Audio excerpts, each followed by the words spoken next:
Bismillahirrahmanirrahim. Assalamualaikum warahmatullahi wabarakatuh. Alhamdulillah, nahmaduhu wa nasta'inuhu wa nastaghfiruh wa na'udzu billahi min shururi anfusina wa sayyiati a'malina. Man yahdihillahu fala mudilla lahu wa man yudlil fala hadiya lahu. Asyhadu an la ilaha illallah wahdahu la syarika lahu wa asyhadu anna Muhammadan 'abduhu wa rasuluhu la nabiyya ba'dahu. يا أيها الذين آمنوا اتقوا الله حق تقاته ولا تموتن إلا وأنتم مسلمون يا أيها الناس اتقوا ربكم الذي خلقكم من نفس واحدة وخلق منها زوجها وبث منهما رجالا كثيرا ونساء واتقوا الله الذي تساءلون به والأرحام إن الله كان عليكم رقيبا يا أيها الذين آمنوا اتقوا الله وقولوا قولا سديدا يصلح لكم أعمالكم ويغفر لكم ذنوبكم ومن يطع الله ورسوله فقد فاز فوزا عظيما أما بعد فإن أحسن الكلام كلام الله وخير الهدي هدي محمد صلى الله عليه وسلم وشر الأمور محدثاتها فإن كل محدثة بدعة وكل بدعة ضلالة وكل ضلالة في النار. Ikhwani fillah wa akhwati fiddin, azani Allah wa iyyakum. Bapak dan ibu-ibu yang dimuliakan oleh Allah Subhanahu wa taala. Alhamdulillah, Allah Subhanahu wa taala memberikan kita kenikmatan yang sangat luar biasa, yaitu mengenal sunnah. Sungguhnya seorang tatkala mengenal sunnah dan berjalan di atas sunnah, termasuk dalam kelompok ahlu sunnah wal jamaah, maka itu merupakan kenikmatan yang sangat luar biasa. Terlebih lagi jika dia melihat ke kondisi kaum muslimin yang banyak di antara mereka terjerumus, bergelimang di dalam bid'ah, di dalam kesyirikan, meskipun mereka adalah kaum muslimin. Oleh karena itu, sebagian ulama mengatakan, saya tidak tahu mana nikmat yang lebih besar, apakah nikmat Islam ataukah nikmat sunnah. Karena seorang tatkala berada di atas sunnah, maka dia akan mengetahui bagaimana jalan yang benar, dan kalau dia terus di atas jalan di atas sunnah, maka insya Allah akan mengantarkannya ke surga Allah Subhanahu wa taala. Ikhwani fillah wa fiddin, azani Allah wa iyyakum. Kita tahu bahwa dakwah ahlu sunnah adalah dakwah yang dikenal dengan dakwah tauhid. Ini alhamdulillah sudah dikenal oleh masyarakat bahwasanya dakwah ahlu sunnah wal jamaah, dakwah al-firqatul najiyah, adalah dakwah yang menyuruh kepada tauhid dan memberantas kesyirikan. Namun jangan kita lupakan pula bahwasanya dakwah Ahlus Sunnah wal Jamaah adalah dakwah yang dikenal dengan dakwah akhlak. Seharusnya dakwah Ahlus Sunnah dibangun di atas dua perkara ini, dakwah yang dikenal dengan tauhid dan dikenal dengan akhlak. Kalau seandainya ternyata Ahlus Sunnah wal Jamaah terkenal di masyarakat bukan kelompok yang memperhatikan akhlak, maka berarti cara dakwahnya keliru selama ini. Kenapa ikhwan fillah wa fiddin, azani Allah wa iyyakum? Saya akan menyebutkan beberapa dalil bagaimana dakwah Ahlussunnah adalah dakwah yang dikenal dengan tauhid dan akhlak. Tatkala Abu Sufyan, sebagaimana diriwayatkan oleh Imam Al-Bukhari di awal dari Sahih Al-Bukhari, kitab Badil Wahyi, tatkala Abu Sufyan bertemu dengan Herakl, Malikul Rum, Heraklius ya. Dan kita tahu tatkala itu Abu Sufyan masih merupakan salah seorang gembong dari orang kafir Quraisy. Masih belum masuk Islam. Maka Herakl memanggil Abu Sufyan, kemudian bertanya kepada Abu Sufyan tentang perihal Nabi Muhammad SAW, tentang ciri-ciri Nabi Muhammad SAW, dan banyak pertanyaan yang dilontarkan oleh Herakl kepada Abu Sufyan. Di antara pertanyaan yang dilontarkan Herakl kepada Abu Sufyan, kata Herakl, "Wa madza ya'murukum?" Apa sih yang diperintahkan Muhammad kepada kalian, wahai orang-orang Quraisy? "Wa madza ya'murukum?" Apa yang diperintahkan Muhammad kepada kalian? Apa kata Abu Sufyan? "Wa kana yaqul u'budullaha wa la tusyriku bihi syai'a wa atruku ma qala aba'ukum." Si Muhammad itu berkata kepada kami, "U'budullah." Ya, sembahlah Allah saja. Wala tusyriku bihi syai'a, dan janganlah kalian berbuat kesyirikan sama sekali kepada Allah Subhanahu wa taala. Watruku ma qala aba'ukum, dan tinggalkanlah perkataan nenek moyang kalian. Ini tauhid. Jadi kata Abu Sufyan, si Muhammad itu menyuruh kepada tauhid, yaitu Sembah Allah saja, jauhi kesyirikan, dan tinggalkan segala perkataan yang lain kalian yang menyimpang terhadap tauhid. Kemudian kata Abu Sufyan lagi, wa kana ya'muruna bis salat wa zakat. Dan Rasulullah menyuruh kami untuk mendirikan salat dan membayar zakat. Wa ya'muruna bis silah, dan menyuruh kami untuk menyambung silaturahmi. Wa sidq, dan untuk berbuat dan untuk berkata jujur. Wal afaf, dan untuk menjaga diri kita dari perbuatan keji.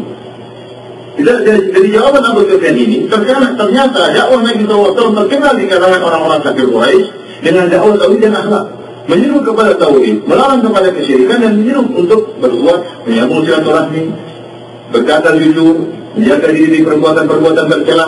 Jadi ini adalah dakwah akhlak.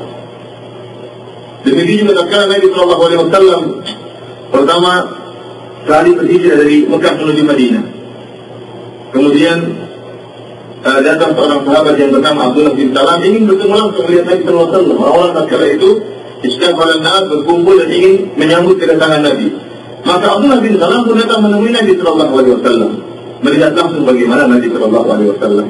Kemudian dia berkata, wa kana awwalu syai'in sami'tuhu minhu yaqul, perkataan pertama yang kali saya dengar dari Nabi tatkala sampai di kota Madinah, apa perkataan Nabi SAW?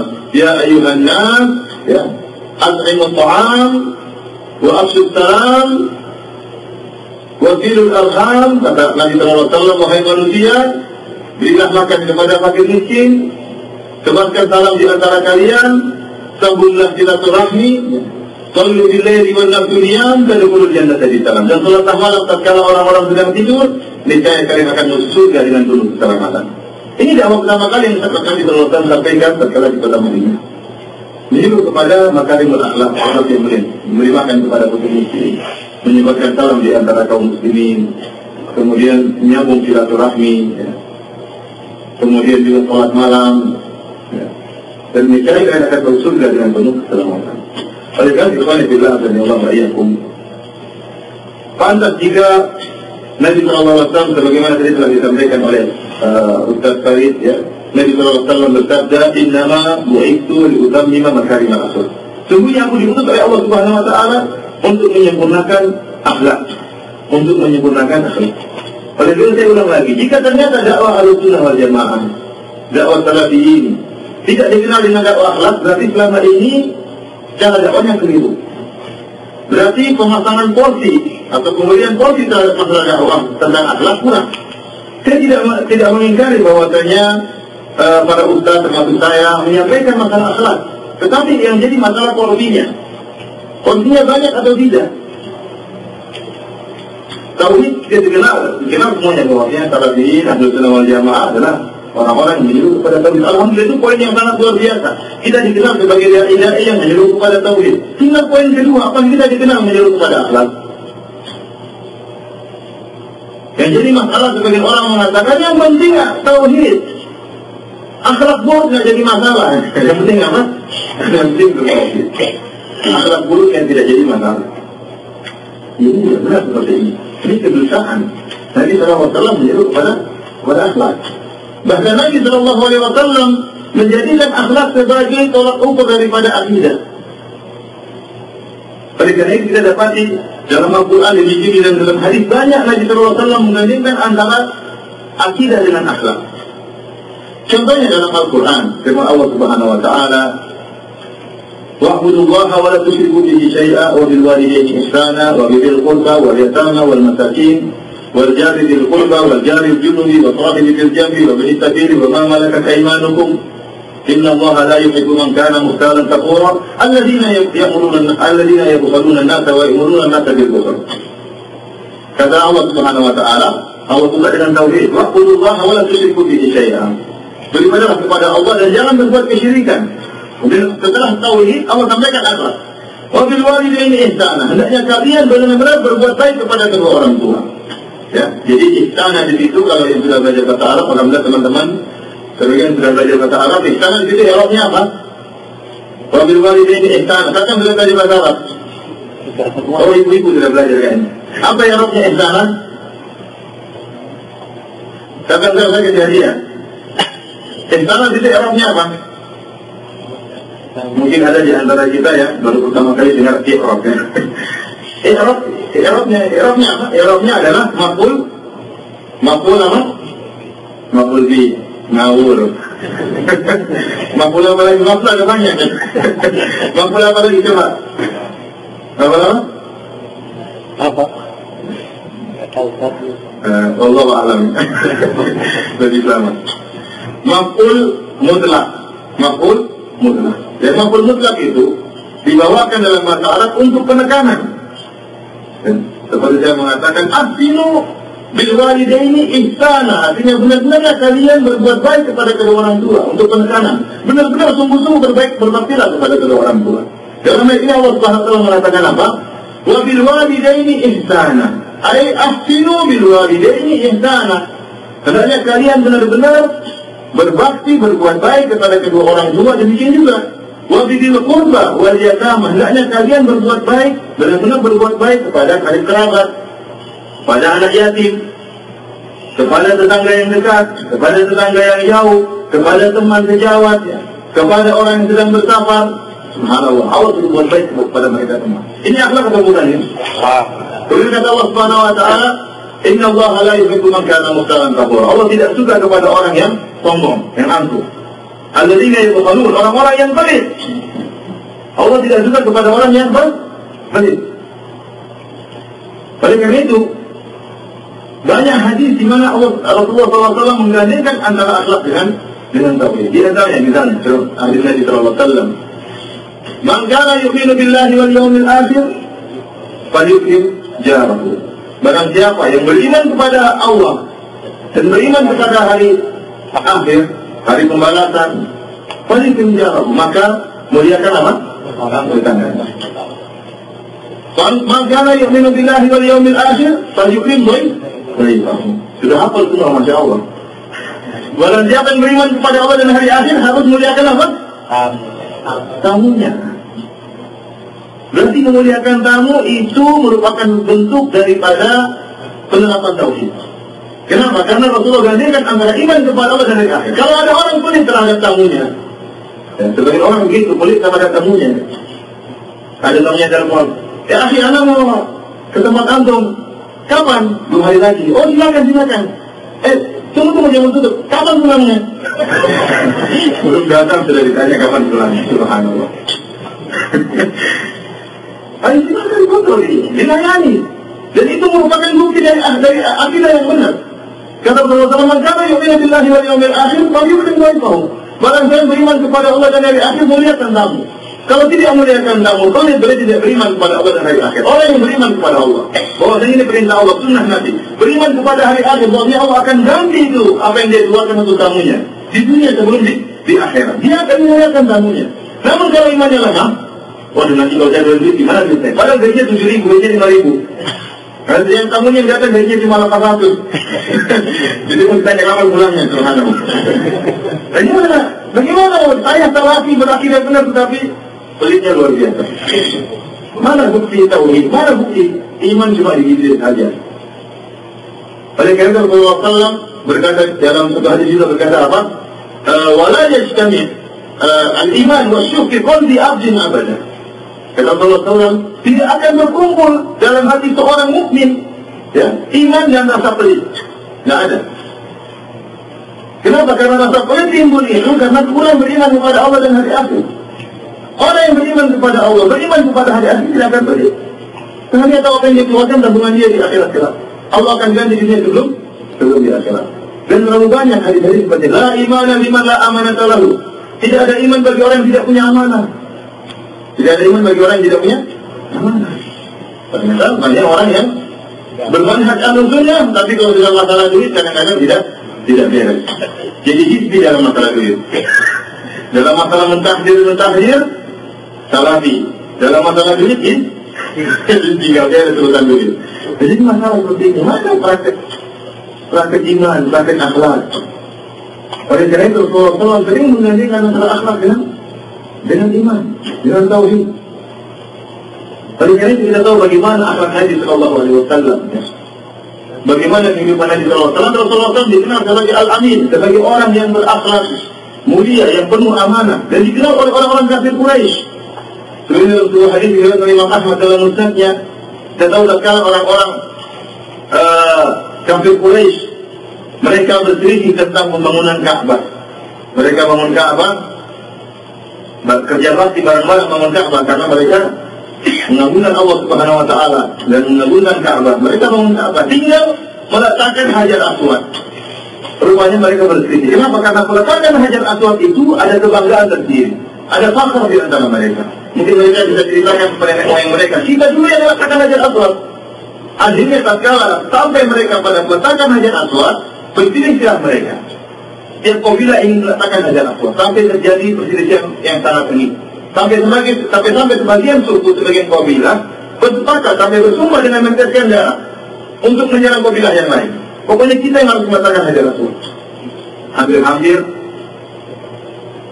Masjidil Haram tatkala itu berlumuran darah. Namun akhirnya mereka pun sepakat dengan menyatakan kita serahkan urusan kita kepada orang yang pertama kali masuk dari dalam masjid ini. Ternyata yang pertama kali masuk siapa? Nabi Muhammad SAW. Tatkala mereka melihat Nabi Muhammad masuk, serempak mereka berkata, "Atakumul amin, atakumul amin." Telah datang kepada kalian orang yang dipercayai, orang yang penuh amanah. Siapa? Nabi Muhammad. Bayangkan mereka sepakat semua, serempak mengucapkan atakumul amin. Ini untuk orang yang tahu. Atakumul amin, atakumul amin. Padahal kali itu Nabi Muhammad belum menjadi Nabi. Disebutkan oleh para ahli sejarah sekitar umurnya 35 tahun dari itu. Saya ingin menyampaikan bagaimana amanahnya Nabi yang sangat luar biasa. Di zaman Nabi sebelum menjadi Nabi, di zaman Nabi Muhammad sebelum dianggap menjadi Rasul Allah Subhanahu Wa Taala, ada Abu Bakar, ada sahabat-sahabat jalan yang juga dikenal orang yang amanah. Namun amanahnya Nabi ini luar biasa. Tidak seperti amanah orang yang lain.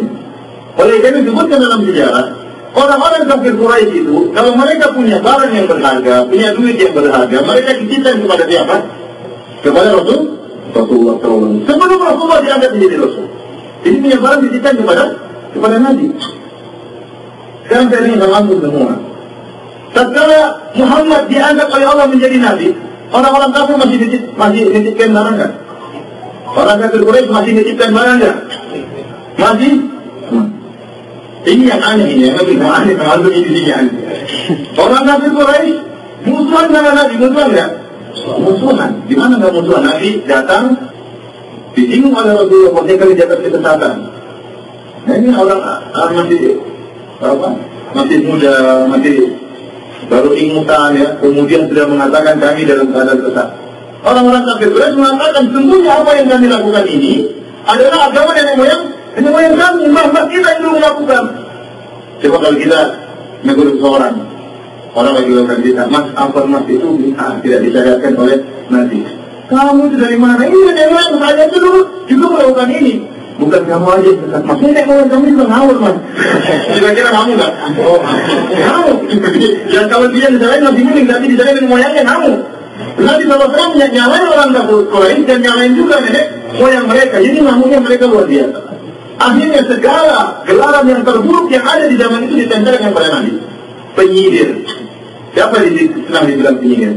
Tidak ada yang suka di antara kita dikatakan penyihir. Baik kakek sihir maupun nenek sihir. Tidak ada yang mau. Dikatakan sebagai orang gila, majnun, penyair gila, kadzab, pendusta, seluruh gelaran bisa ditempelkan kepada Nabi. Kenapa? Karena permusuhan yang sangat luar biasa. Sampai mereka nekat untuk bersepakat membunuh Nabi SAW. Namun untuk melihat, mereka masih nitip barang sama Nabi nggak?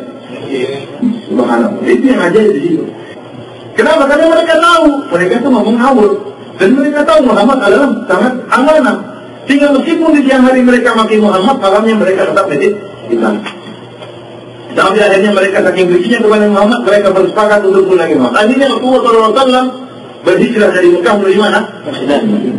Sekarang untuk melihat yang aneh juga, ini aneh. Rasulullah SAW tatkala berhijrah dari Mekah menuju Madinah, barang-barang orang kafir masih sama dia, duit, barang-barang berharga masih di sini Nabi. Nabi SAW tidak bawa lagi barang-barang itu. Bahkan Nabi SAW menyuruh Ali bin Abi Thalib untuk tinggal di Mekah, tidak boleh tinggal dulu. Selama 3 hari Ali bin Abi Thalib bagi-bagi barang, kembalikan barang kepada pemilik. Subhanallah. Coba kalau kita dituduh mau dibunuh, mau sudah bawa lari aja barangnya. Atau datang setan yang lain, lo tahu, antum nggak apa-apa bawa lari aja kan untuk dakwah. Kalau kita mungkin gitu, tapi Rasulullah tidak. Amanah, barang-barang tadi dikembalikan. Tidak seperti sebagian kelompok-kelompok sesat. Sampai kejadian saya pulang kemarin di Jogja, ada orang yang tinggal di tempat kami yang masih memiliki pemikiran takfir. Istrinya bercadar pergi ke mana? Ke supermarket nyuri kaleng susu. Dan karena dia meyakini orang di luar kelompok dia orang kafir dan orang kafir dan hartanya halal. Nyuri kaleng susu ketahuan lagi. Ini nggak ketahuan. Jadi bikin malu. Yang kena semua orang yang bercadar. Sebagaimana terjadi di London, di mana orang-orang jadar masuk di supermarket nyuri. Emangnya nggak ada shopping, emangnya di Kubumen atau di Sorong, di Rinjai, emang ada shoppingnya di supermarket. Jadi ketahuan di nyuri barang. Jadi Allah kan bagi orang kafir. Rasulullah SAW barang dikembalikan. Oleh karena itu sungguh ajaib akhlak Nabi Sallallahu Alaihi Wasallam. Ambil akhlak ajaib dari Nabi Sallallahu Alaihi Wasallam. Semua sudah tahu tatkala kita Anas bin Malik bersama Nabi Sallallahu Alaihi Wasallam Sahih Muslim. Tatkala Rasulullah datang dari Mekah ke Madinah, Abu Talha memberikan anak untuk berkhidmat membantu Nabi Sallallahu Alaihi Wasallam. Kata Anas, ya suatu saat Rasulullah SAW hatta ini si hajat. Rasulullah SAW menyuruh saya untuk melakukan satu perkara. Menyuruh saya untuk pergi ngerjain sesuatu. Kata Anas kepada Nabi, wallahi la adhab. Kata dia, demi Allah ya Rasulullah saya tidak akan pergi. Bayangkan, ngeyel nggak ini? Masih kecil dari dia. Masih kita 10 tahun ngeyel sama Nabi. Nabi dia ngeyel ini. Wallahi kata dia, wallahi la adhab, saya tidak akan pergi. Tapi kata wafi nafsi, kata Anas dalam hati saya tidak akan pergi. Jadi dia ingin pergi, cuma dia ingin berjalan sama Nabi. Bahkan bersumpah Allah itu tidak akan pergi. Kita ini. Tapi Rasulullah SAW biarin aja. Anas bin Malik pun pergi. Karena dia pergi, dia cuma ngomong gitu di hadapan Nabi. Dia pun pergi. Setelah dia pergi, ngeliat kejadiannya walaupun ada anak-anak lagi main-main. Dia berhenti nonton anak-anak lagi main. Ternyata Rasulullah SAW ikut dari belakang. Kemudian Rasulullah SAW dia melihat anak. Ya Unai, kata Rasulullah, ya Unai, kau sudah pergi sebagaimana saya perintahkan? Anak kaget, ternyata yang siapa? Rasulullah. Kata anak, na'am, saya akan pergi. Iya, saya akan pergi. Bukan sudah pergi, tapi saya akan pergi. Kemudian harus mengatakan Allah ila pada fadil tubuh apihin awas ini. Jadi sungguh saya sudah membantu Nabi selama 9 tahun atau 10 tahun. Nabi SAW tidak pernah sama sekali protes. Tidak pernah mengatakan kepada yang tinggalkan hal yang mahal terkala. Kenapa kau tidak berbuat begini?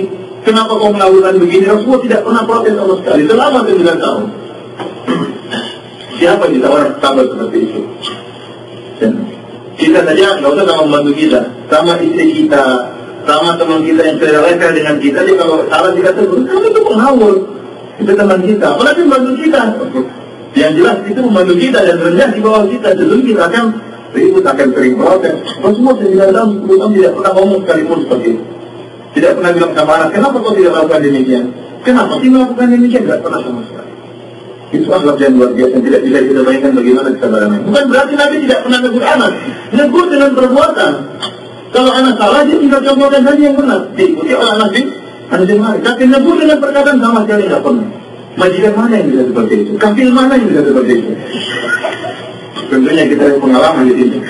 Siapa yang kafil bisa seperti Nabi Sallallahu Alaihi Wasallam? Oleh karena itu pantas jika Allah berkata, innaka la'ala khuluqin 'azim. Sungguhnya engkau berada di atas akhlak yang sangat mulia. Pantas juga Allah Subhanahu Wa Taala tidak pernah bersumpah kecuali dengan kehidupan seorang, kecuali kehidupan Nabi Sallallahu Alaihi Wasallam. Allah tidak pernah bersumpah dengan kehidupan seorang, dengan umur seorang, kecuali dengan umur Nabi Sallallahu Alaihi Wasallam. Dalam firman-Nya, la amruka innahum la fi sakratihim ya'maun. Sungguhnya demi umurmu wahai Muhammad, dan ini ijma' ahli tafsir. Di antaranya perkataan Ibnu Abbas radhiyallahu anhu bahwasanya Allah tatkala itu bersumpah dengan kehidupan Nabi. Tidak ada yang menyisi kecuali zaman sekali seorang Mu'tazilah. Maka Allah bersumpah dengan mengatakan la amruka innahum la fi sakratihim ya'maun. Jadi umurmu wahai Muhammad, jadi kehidupanmu wahai Muhammad. Semuanya mereka pengikut Nabi Lut, kaum Nabi Lut dalam keberatan yang membutakan mereka. Ikhwan fillah wa Allah wa iyyakum. Inilah hayat Nabi kita Muhammad SAW, seorang sosok yang sangat dikenal akhlaknya. Demikian oleh karena itu pantas saya katakan tadi, dakwah Nabi SAW dikenal oleh musuh-musuhnya. Demikian dakwah yang menyeru kepada tauhid dan dakwah yang menyeru kepada akhlak. Makanya saya katakan, jika ternyata kita Ahlussunnah wal Jamaah kalau pulang ke kampung, ya, Yang dikenal tauhidnya benar, alhamdulillah kita semua dikenal dengan dapat tauhid. Cuma poin kedua jadi masalah. Apakah kita dikenal dengan akhlak kita atau dikenal sangat? Mana yang benar? Kita dikenal sekarang sebagai orang yang berakhlak atau orang yang sangat? Akhlak. Hah? Orang apa? Akhlak. Bukan sangat, sumangar. Jadi masalah. Jadi harusnya kita tidak demikian. Kita tatkala pulang ya, ikhwanillah dan ya Allah ya di kampung. Jangan posisikan, jangan kita hormat bapak kita ini kalau kita pulang kita mau menghakimi. Oh ini musyrik, ini mubtadi. Kamu, oh musyrik kamu. Oh ini mubtadi. Jangan dihormat seperti itu. Dihormat itu saudara kita ini tidak baik. Gimana caranya kita sadar, kita dekati. Kalau dia sakit kita kunjungi. Hormat seperti. Jadi kita terapkan akhlak yang diajarkan Nabi Sallallahu Alaihi Wasallam dan itu akan menarik hati masyarakat. Lihat di balik belakang Allah yang cukuplah tadi hadis Nabi Sallallahu Alaihi Wasallam, innama bu'itu liutammima makarimul akhlaq, ya, sungguhnya aku diutus untuk menyempurnakan akhlak, merupakan dalil yang tegas bagaimana perhatian syariat terhadap akhlak. Oleh karena itu kalau antum lihat saja Riyadhus Shalihin itu menggunakan akhlak. Betapa banyak hadis-hadis yang menjelaskan tentang akhlak dalam kitab Riyadhus Shalihin. Jadi di dalam ayat Al-Quran banyak sekali masalah akhlak, ya. Oleh karena itu kita sebagai seorang ahlu sunnah dia berusaha merubah image masyarakat bahwa dakwah kita selain dakwah tauhid juga dakwah yang perhatian terhadap akhlak yang mulia. Alhamdulillah dan ya Allah, pada kesempatan kali ini saya ingin menyampaikan kisah perjalanan saya bersama seorang alim yang beliau adalah guru besar di Universitas Islam Madinah, Profesor Dr. Abdul Razak bin Abdul Muhsin Al-Abbad Al-Badr hafizahumullah, yang dia juga orang pengajar di Masjid Nabawi, ya, terutama setelah bulan Ramadan, kemudian musim haji, dan demikian juga setelah musim di bulan musim panas, ya. Beliau senantiasa mengajar di Masjid Nabawi di kursi ayah beliau yaitu Syekh Abdul Muhsin Al-Abbad hafizahullah taala. Sesungguhnya kenapa saya menyampaikan kisah beliau ini, ya? Tidak lain hanya saja untuk memberikan semangat kepada kita. Karena terkadang himmah, ya, semangat itu terkadang putus, terkadang kita jadi lemah dalam bernuntut ilmu, dalam berdakwah, ya.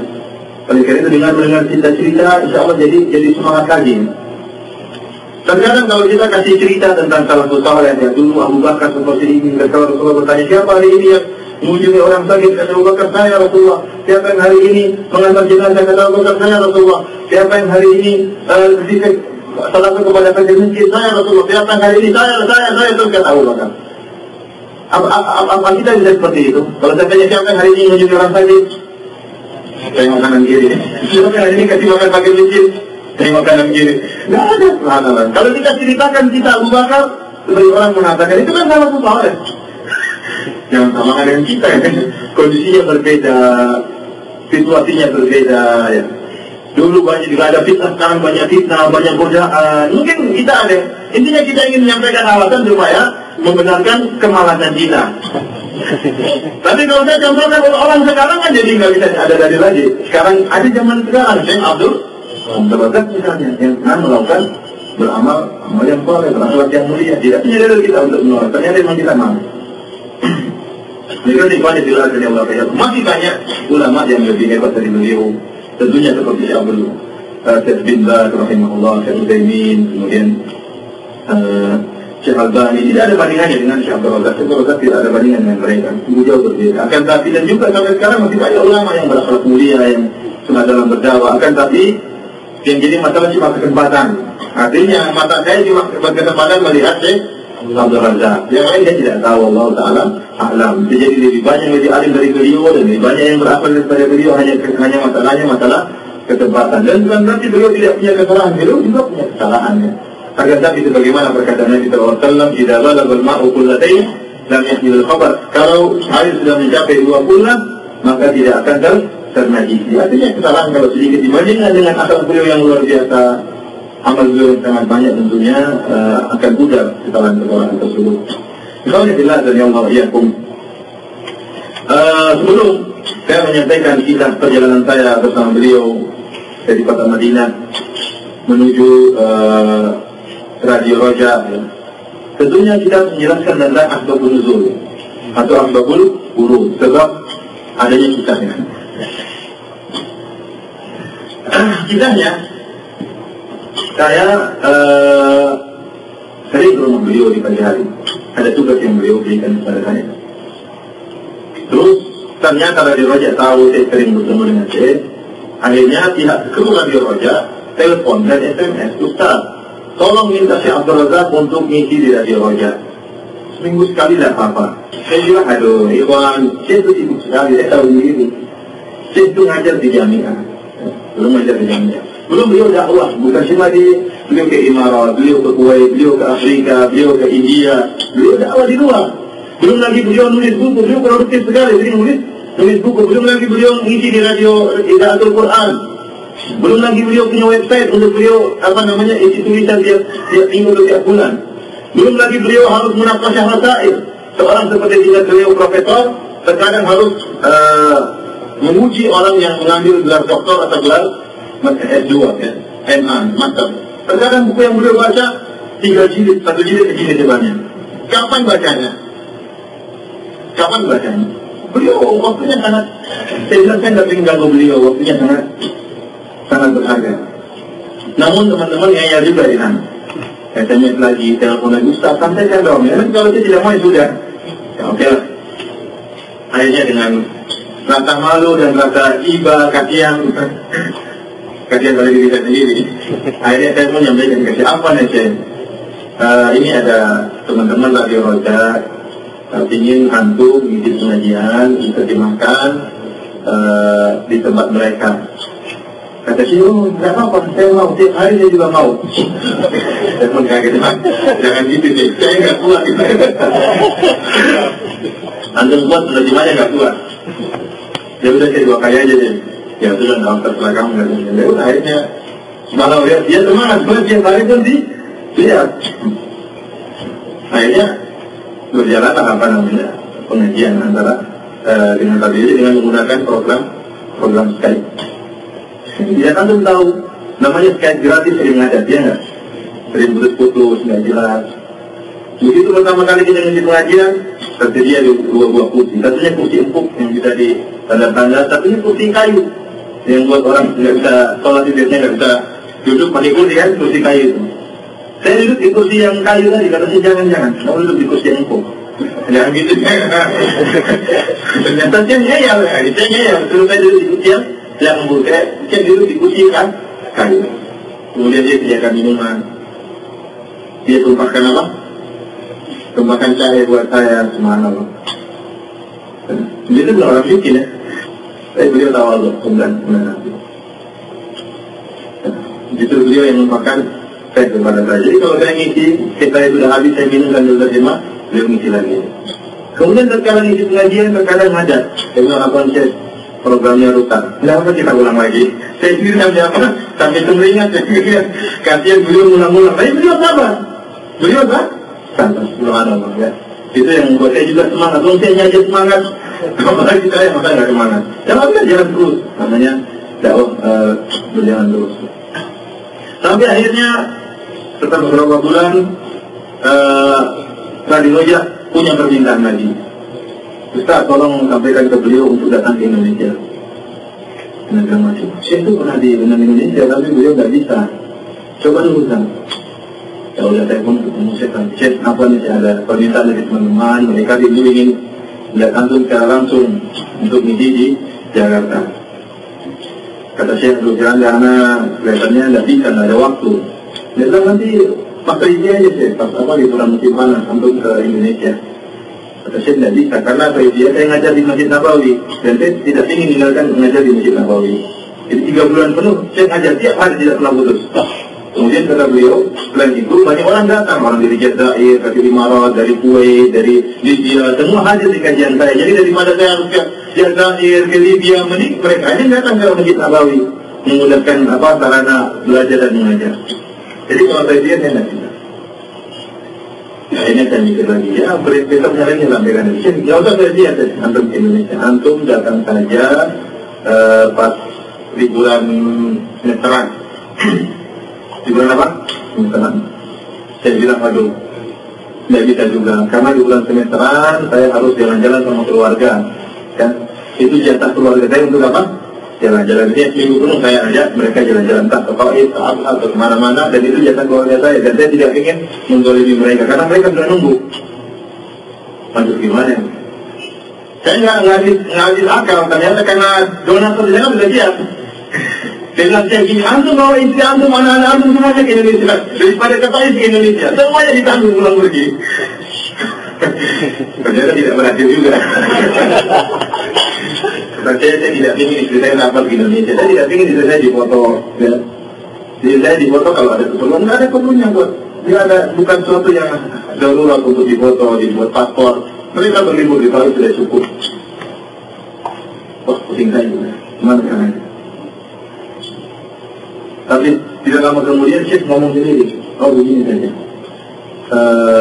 Kita ke sana pas waktu mengajar. Jadi Syekh itu ada jadwal pengajaran, dia bisa rapel. Jadi jadwal berapa hari digabung jadi satu hari. Jadi insya Allah saya atur sama murid-murid saya sehingga jadwalnya dirubah dan kita bisa di Indonesia. Tapi kita berangkat cuma 5 hari, ya, karena supaya diatur cuma 5 hari. Kita insya Allah siap sih. Dan ya alhamdulillah, saya sempat ngomong sama saya, ya insya Allah kita ke sana untuk menyenangkan hati para pendengar. Untuk menyenangkan hati para pendengar. Dan saya itu masalah ini dia sangat perhatikan, menyenangkan orang lain. Beliau sangat perhatikan masalah ini. Dan beliau sering sampaikan kepada kita murid-murid beliau. Beliau ingatkan bahwasanya menyenangkan hati orang lain itu pahalanya besar di sisi Allah Subhanahu wa Ta'ala. Kita semua tahu tentang sebuah hadis yang disebutkan oleh Syekh Albani rahimahullah, tatkala Rasulullah SAW bersabda, "Ahabun nasi ila Allah anfa'ahum linnas." Orang-orang yang paling dicintai, orang yang paling dicintai oleh Allah Subhanahu wa Ta'ala adalah yang paling bermanfaat bagi manusia yang lain. Wa ahabul a'mali ila Allah sururun yudkhiluhu ala muslimin. Dan amalan yang paling dicintai oleh Allah adalah rasa senang yang dimasukkan dalam hati seorang muslim. Au yaqdi anhu dainan, au yakshifu anhu kurbatan, au yasrudu anhu ju'an. Dan amal yang paling dicintai oleh Allah adalah memasukkan kesenangan dalam hati seorang, atau melunaskan hutangnya, atau menghilangkan kesulitannya, atau menghilangkan rasa laparnya. Ini amalan yang sangat dicintai oleh Allah Subhanahu wa Ta'ala. Makanya Rasulullah bersabda, "Khairukum anfa'ukum linnas." Sebaik-baik kalian di sisi Allah yang paling bermanfaat bagi orang lain. Bahkan Nabi dalam hadis ini berkata, "Wala an amshi ma'a akhi fi hajatin ahabbu ilayya min an a'takifa fi hadzal majlis syahran."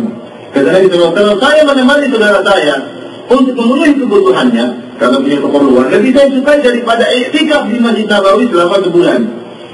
Daripada iktikaf di Masjid Nabawi selama sebulan. Luar biasa. Kenapa? Karena menyenangkan hati seorang. Oleh itu tatkala Nabi SAW tatkala di Gua Hira kemudian datangi oleh malaikat Jibril dengan bentuk yang aslinya, Rasulullah khawatir dia. Dia khawatir dia itu gila atau khawatir kena penyakit. Maka dia pun lari ketemu Khadijah radhiyallahu anha dalam keadaan takut. Dia mengatakan, "Ini khasyitu ala nafsi." Wahai istriku, saya takut sesuatu menimpa diriku. Kata para ulama, dia takut gila. Kenapa? Karena melihat makhluk yang sangat luar biasa. Apa kata Khadijah radhiyallahu anha? "Kalla wallahi abshir la yu'tika Allah abada." Sekali-sekali tidak. Bergembiralah wahai Muhammad, Allah tidak akan menghinakan engkau selamanya. Innaka la tasilur rahim. Sungguhnya engkau Muhammad adalah orang yang suka menyambung silaturahmi. Wa tasduqul hadis, engkau selalu jujur dalam berkata. Wa tahmilul kalla, dan engkau selalu membantu orang yang tidak mampu, yang belum bisa mandiri. Wa taqrimul ma'dum, dan engkau memberikan orang-orang yang tidak milik, orang miskin engkau bantu. Wa takriman, dan engkau selalu menjamu tamu, memuliakan tamu.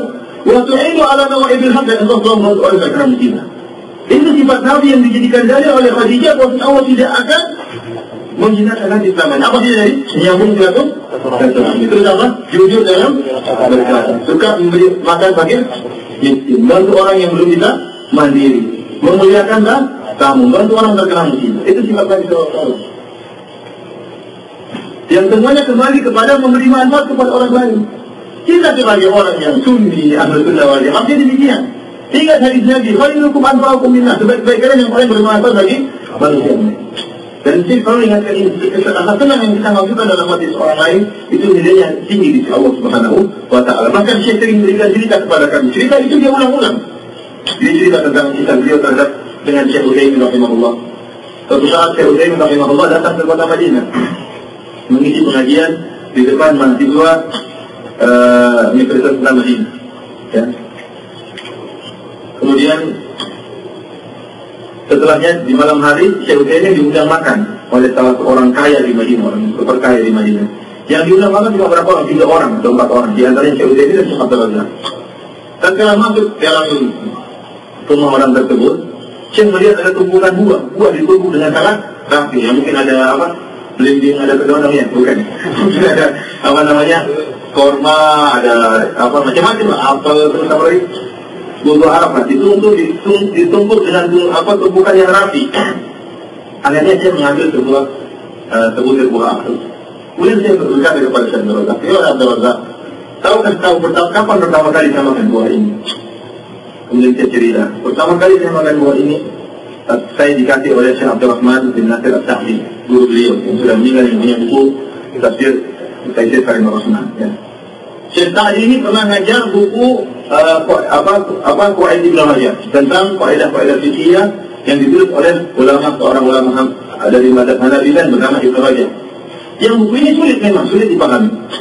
Sehingga tatkala Syekh Nasir As-Sa'di mengajar, murid pertama yang hadir, pengajian pertama ramai yang hadir. Lama-lama berkali hadis, tinggal Syekh sendiri. Tinggal Syekh Utsaimin sendiri. Nanti apakah Syekh Nasir As-Sa'di kemudian bola, kemudian tinggal satu, kemudian aja mengajar. Enggak, dia terus bersama Syekh Utsaimin. Sampai akhirnya pengajiannya selesai, sampai dari buku yang tebal itu selesai, tamat. Yang hadir cuma satu orang, siapa? Syekh Utsaimin. Subhanallah ikhwan, kalau kita punya murid satu saja berhasil, masalahnya gurunya tidak berhasil, muridnya juga tidak berhasil.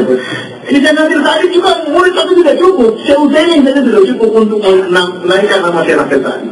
Kita punya murid ratusan ribuan begitu, nggak ada yang jadi. Ini satu saja tapi jadi, Syekh Utsaimin rahimahullah.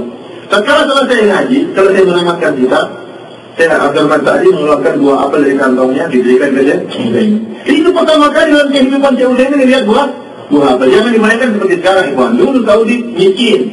Dari Madinah 60 tahun lalu orang mati kelaparan masih banyak. Sampai ada yang bakar apa, tanggal itu dari piring karena kelaparan dibakar, jadikan rambak untuk dimakan. Benar ini. Dulu apel mungkin jarang. Yang pertama kali saya lihat apa dikasih dapat? Dengan Sa'di. Senang sekali ini. Dikasih apa? Apel. Dikasih tahu sama Sa'di, ini apel dalamnya jadi jangan dimakan. Kata sini sama kamu bukannya apa gitu.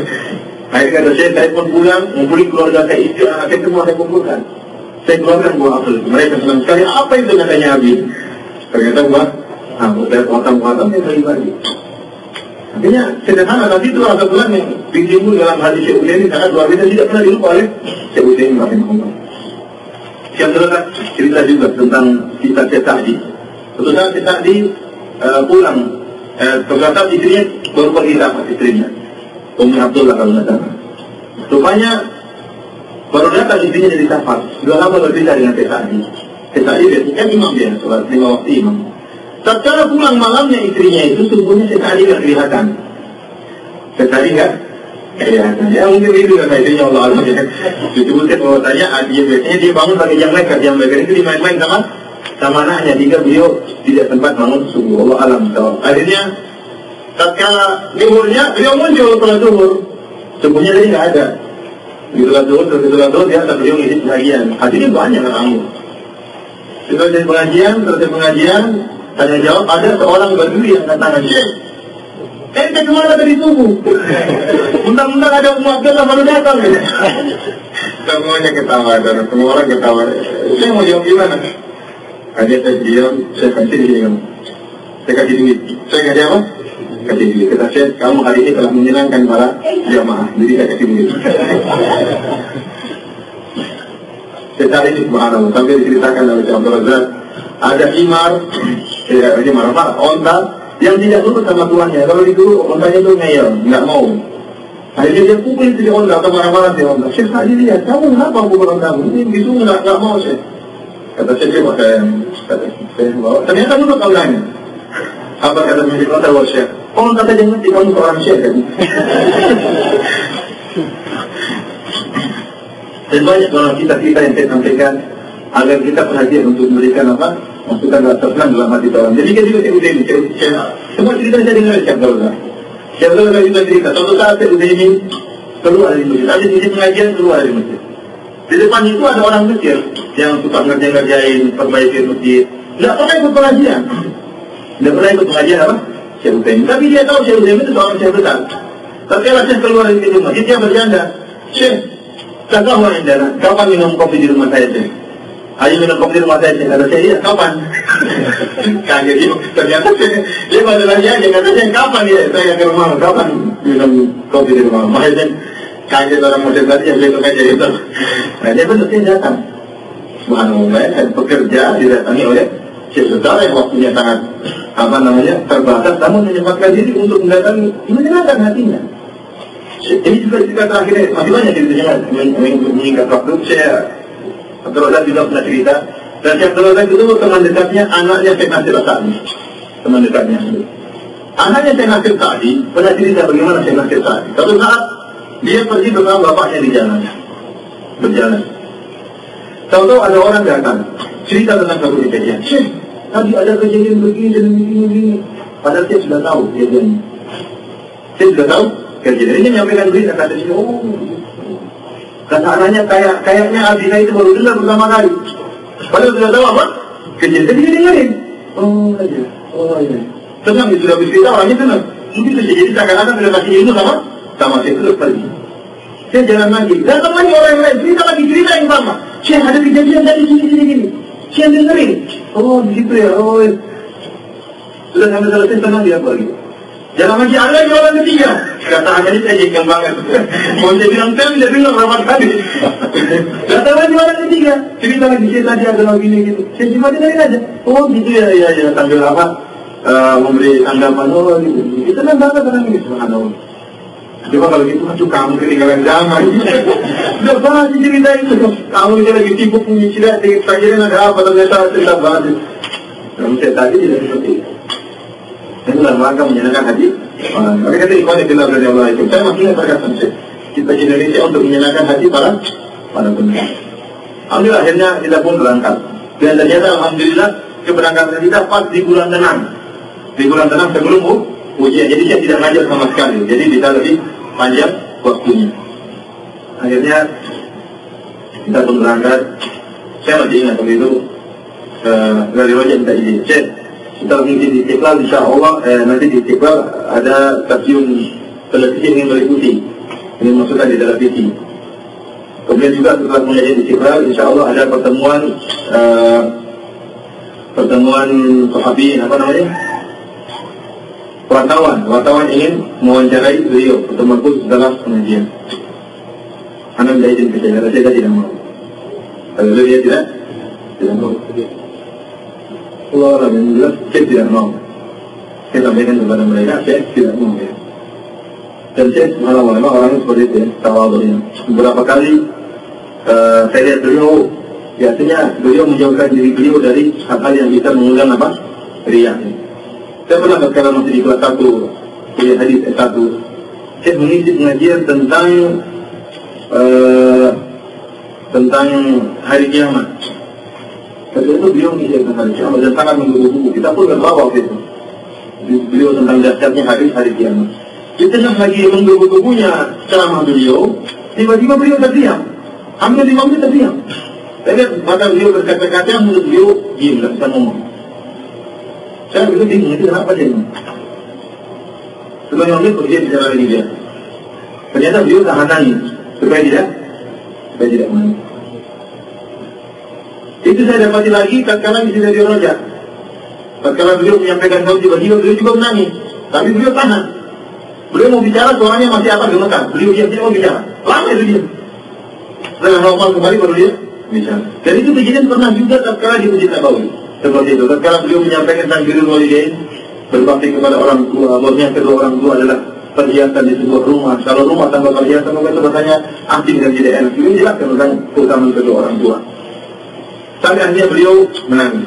Tatkala suara beliau berubah, beliau kasih isyarat minta air minum. Minta apa? Air minum. Sambil mengangkat tangan beliau minum. Untuk apa? Menghilangkan apa? Subhanallah, itu Dan namanya Islam itu perkara yang berat. Untuk meraih keikhlasan perkara yang berat. Kita sampai ikhlas itu untuk menjaganya lebih berat lagi. Jadi kalau kita mungkin nangis, oh Masya Allah tadi pengajian sampai nangis ke orang, tapi dia tidak seperti itu. Terakhir saja minggu lalu yang di pengajian beliau ada orang yang tanya langsung ketika di Rojak telepon, Syekh, saya setiap mendengar, jadi itu kata penanya, Syekh, setiap saya mendengar pengajian Anda ya Syekh, hati saya menjadi lembut. Dan saya tahu Anda itu dari tutur kata Anda itu orangnya akhlaknya lembut. Saya terjemah misalnya ada penanya bilang kayak gini, kata Syekh, itu kan persangkaan yang ngomong katanya, itu persangkaan dia. Dan terima kasih dia telah berbaik sangka kepada saya. Itu hanya persangkaannya. Semoga Allah SWT menjadikan kita berakhlak mulia, saya dan juga para pendengar sekalian. Artinya itulah ya, tidak seperti sebagian kita ya, pamer-pamer yang ternyata dia tidak pantas untuk memamerkan sesuatu yang tidak kita lakukan. Oleh karena Nabi SAW berkata untuk hadis ya, al-mutasyabbi' bima lam yu'ta kala bi tauba itu ya. Seorang yang mutazayyin berhias dengan sesuatu yang tidak dia miliki ya, seakan-akan dia telah memakai dua pakaian kedustaan. Seakan-akan dia telah memakai dua pakaian kedustaan. Ada orang yang tidak memiliki sesuatu tapi dia ingin dipuji dengan sesuatu yang tidak dia miliki. Jadi ini banyak terjadi dengan dia sendiri. Misalnya contohnya, seorang yang sebagai penyalur dana saja, dia hanya penyalur dana, tapi dia waktu kasih bantuan ke orang lain seakan-akan dari apa? Dari kantongnya. Kalau tanya dari mana? Jangan tanya. Dari Allah Subhanahu wa Ta'ala. Dia terkesan dari dia, padahal cuma penyalur, tidak ada andil sama sekali, cuma sebagai penyalur. Dia mengesankan dan itu pun ingin minat, ingin apa? Antum ingat, saya itu pernah menyalurkan harta apa? Kamu menyalur saja, bukan yang kasih yang duit saja, kasih duit yang punya duit saja tidak pernah cerita. Seperti itu. Ada orang yang saya dapati tulisan, Masya Allah, tulisannya bagus. Dia tulis, ya. Ternyata terjemahan. Ternyata apa? Terjemahan. Tidak nulis penulisan yang seakan-akan dia yang nulis. Ini mana? Masuk dalam majalah, seakan-akan dia yang tulis, ternyata dia pernah terjemahan. Ingin dipuji dengan kata tidak dia nulis. Kadang nulis suatu buku, malunya banyak. 50 malunya. Mas-mas daftar pusakanya. Seakan-akan dia baca seluruh buku. Jadi dia cuma baca buku satu. Tapi itu punya daftar pusaka 50. Cuma daftar pusaka ini saya pernah lihat sendiri orangnya. Itu yang dicantumkan. Subhanallah, buat apa? Jadi kita jangan seperti itu. Kita saja kalau punya kelebihan tidak boleh ingin dipuji dengan kelebihan itu. Apalagi tidak memiliki dan sesuatu. Kalau dibilang dari Allah banyak itu kita lanjutkan. Akhirnya anak pun berangkat dengan beliau menuju bandara. Saya ingat waktu itu kita berangkat hari Senin malam. Pada maghrib pesawat berangkat. Dan pengajian di radiologi itu hari Ahad dan hari Senin. Setelah baca asar. Dan biasanya pengajian 1,5 jam sampai 2 jam. 1,5 jam sampai 2 jam. Karena sebenarnya cepat pengajian itu, cuma penerjemahnya yang bikin lama. bikin lama. Akhirnya saya sampaikan kepada Akhwat, itu pembawa acara di acara kita. Kata saya, Fawad besok insya Allah libur. Karena besok kita mau berangkat hari Senin. Karena nggak keburu, kita pada asar ngisi pengajian, pada maghrib atau sudah berangkat. Dari rumah itu butuh waktu mungkin 20 menit. Saya sampaikan ke Pak. Setelah saya sampaikan, saya apa besok insya Allah kita ada pengajian karena persiapan untuk berangkat. Tapi jangan. Besok kita ada pengajian. Terus gimana sih? Nanti orang lain yang boarding pass. Tetap pengajian, subhanallah. Tetap kita pernah pengajian. Saya telepon sama saya itu sama Aceh, tidak pernah goib sama sekali pengajian. Ya? Tidak pernah goib sama sekali. Tidak pernah goib. Selama saya terjemah tidak pernah goib sama sekali. Sampai tatkala Syekh ke Taif, saya masih ingat. Syekh liburan sampai itu, ya liburan seminggu ke Taif. Telepon saya dia, Syekh, saya bilang bagaimana pengajian kita? Kenapa Syekh? Saya mau ke Taif liburan sama keluarga. Ya libur aja sih. Libur aja minggu depan aja baru pengajian. Jangan begitu, jangan begitu. Itu gimana sih? Ya kamu antar gimana? Ya sudah saya siap aja saya ke Taif dan apa? Kemarin kita sekarang ada di sana. Kata saya bagus sekali gitu. Ya udah kamu ke Taif, bawa istrimu dan anak-anakmu, nanti masalah-masalah saya yang tanggung. Masya Allah, ya kalau gitu saya semangat. Saya pun berangkat sama anak istri. Ibu saya berangkat naik mobil dengan kecepatan 160 km per jam. Cepat, di mobil sudah sampai di di Taif. Sampai sana saya kasih hotel, dikasih uang jajan juga ya, ada plusnya. Alhamdulillah kita berjemaah 2 hari di sana berjemaah. Kalau saya itu telepon, berapa kali telepon, kira-kira di sana ada tempat pemandangan yang bagus di sana. Di sana ada kebun binatang. Caranya kamu jalan di sini nanti belok sini berapa kilo dapat. Di telepon. Berapa kali di telepon lagi? Karena di sana ada mata matia. Waduh ini jadi nggak enak ini. Sampai ditanya, misalnya tidak berangkat sudah sampai belum? Dicek terus sama beliau. Saya sampai nggak enak sendiri. Waduh nggak enak ini ya. Artinya itu orang penting, orang sibuk, tapi namanya perhatian nih. Ngapain begitu sama saya ini siapa gitu artinya. Sampai tatkala hari itu dia ngisi tentang tata tertib lalu lintas. Selama dia baca tentang tata tertib lalu lintas. Akhirnya waktu saya pulang, saya cek total 120. Pulang ke Madinah lama, mungkin 6 jam, 7 jam. Sampai dibayar di telepon, sudah sampai belum? Sudah ya, kapan sampai jam 3? Kok lambat sekali? Tapi tadi kan antum harus ceramah tentang tata tertib lalu lintas. Ketawa dia. Artinya subhanallah, tidak pernah kodi. Tapi di hari itu tidak pernah pengajian Ramadan pun pengajian. Pada dulu tapi tidak. Kita kalau Ramadan orang sibuk mungkin kerja jamaah, pengajian tetap jalan. Makanya sebagai tutup, subhanallah, pertama lagi ramai, kemudian bolong-bolong, akhirnya muridnya buyar semua. Kenapa? Ustaznya juga bolong. Sudah persiapan jauh-jauh bawa istri, bawa anak, bawa bekal, atau ustaznya bawa istri. Ini kadang makan. Orang sibuk sebelum tidak bawa sama sekali. Dan Syekh terkenal di Madinah. Kalau sudah buka pengajian, tidak akan berhenti kecuali sampai selesai. Ada guru mufrad beliau ngisi di masjid Jamiah Islamiyah 9 tahun mengajar ada guru mufrad. 9 tahun, sabar. Ngaji satu buku 9 tahun, seminggu sekali. Akhirnya kita pun berangkat. Adiknya Wafifah. Setelah visi pengajian, kita pun berjalan menuju ke bandara. Sampai di bandara itu ada 2, bandara yang domestik sama yang luar negeri. Saya itu bingung, saya bilang gini, kira nggak di sana kan yang luar negeri, saya bilang nggak, saya di sini pindah. Saya tahu, jadi apa? Pindah saya di sini. Ya udah turun berdua sama saya, ngantar barang dia bawa koper berat, saya juga bawa koper berat. Sampai dalam, kita santai-santai aja. Sudah ini semua, terus kita ngantri masuk. Begitu masuk, petugasnya nanya mau kemana? Mau ke Indonesia? Oh di dekat sana. Kira-kira payah kamu. Apa dia Malaysia? Kata dia, nggak apa-apa pengen nggak ngomong, ngangkat barang berat itu jalan menuju ke bandara tepinya. Lumayan itu berapa rutenya kita berjalan. Tadi beliau malah juga semangat. Ini setelah itu sholat maghrib, dapat jamaah beliau sholat maghrib. Saya juga sholat maghrib bersama beliau. Sholat maghrib, karena maghrib ada pesawat. Saya bilang, jadi jamaah jadi. Anda usah, sholat kitanya di pesawat. Saya ini payah. Kalau kita dia langsung jamaah saja daripada kucing-kucing. Dia maunya sholat kita di mana? Sholatnya sholat sunnah. Dan pun ikut sholat sunnah. Akhirnya baru kita masuk dalam ruang tunggu untuk menuju ke. Akhirnya setelah pesawat berangkat, alhamdulillah di samping saya 4 kursi kosong. 4 kursi kosong, saya pun tidak tidur di situ. Tatkala jam 11 malam, saya sudah tidur. Saya datang bangunin saya. Jangan sampai terlambat sholat subuh. Sholat subuh jam berapa? Waktu ini kita bingung kalau di pesawat nih.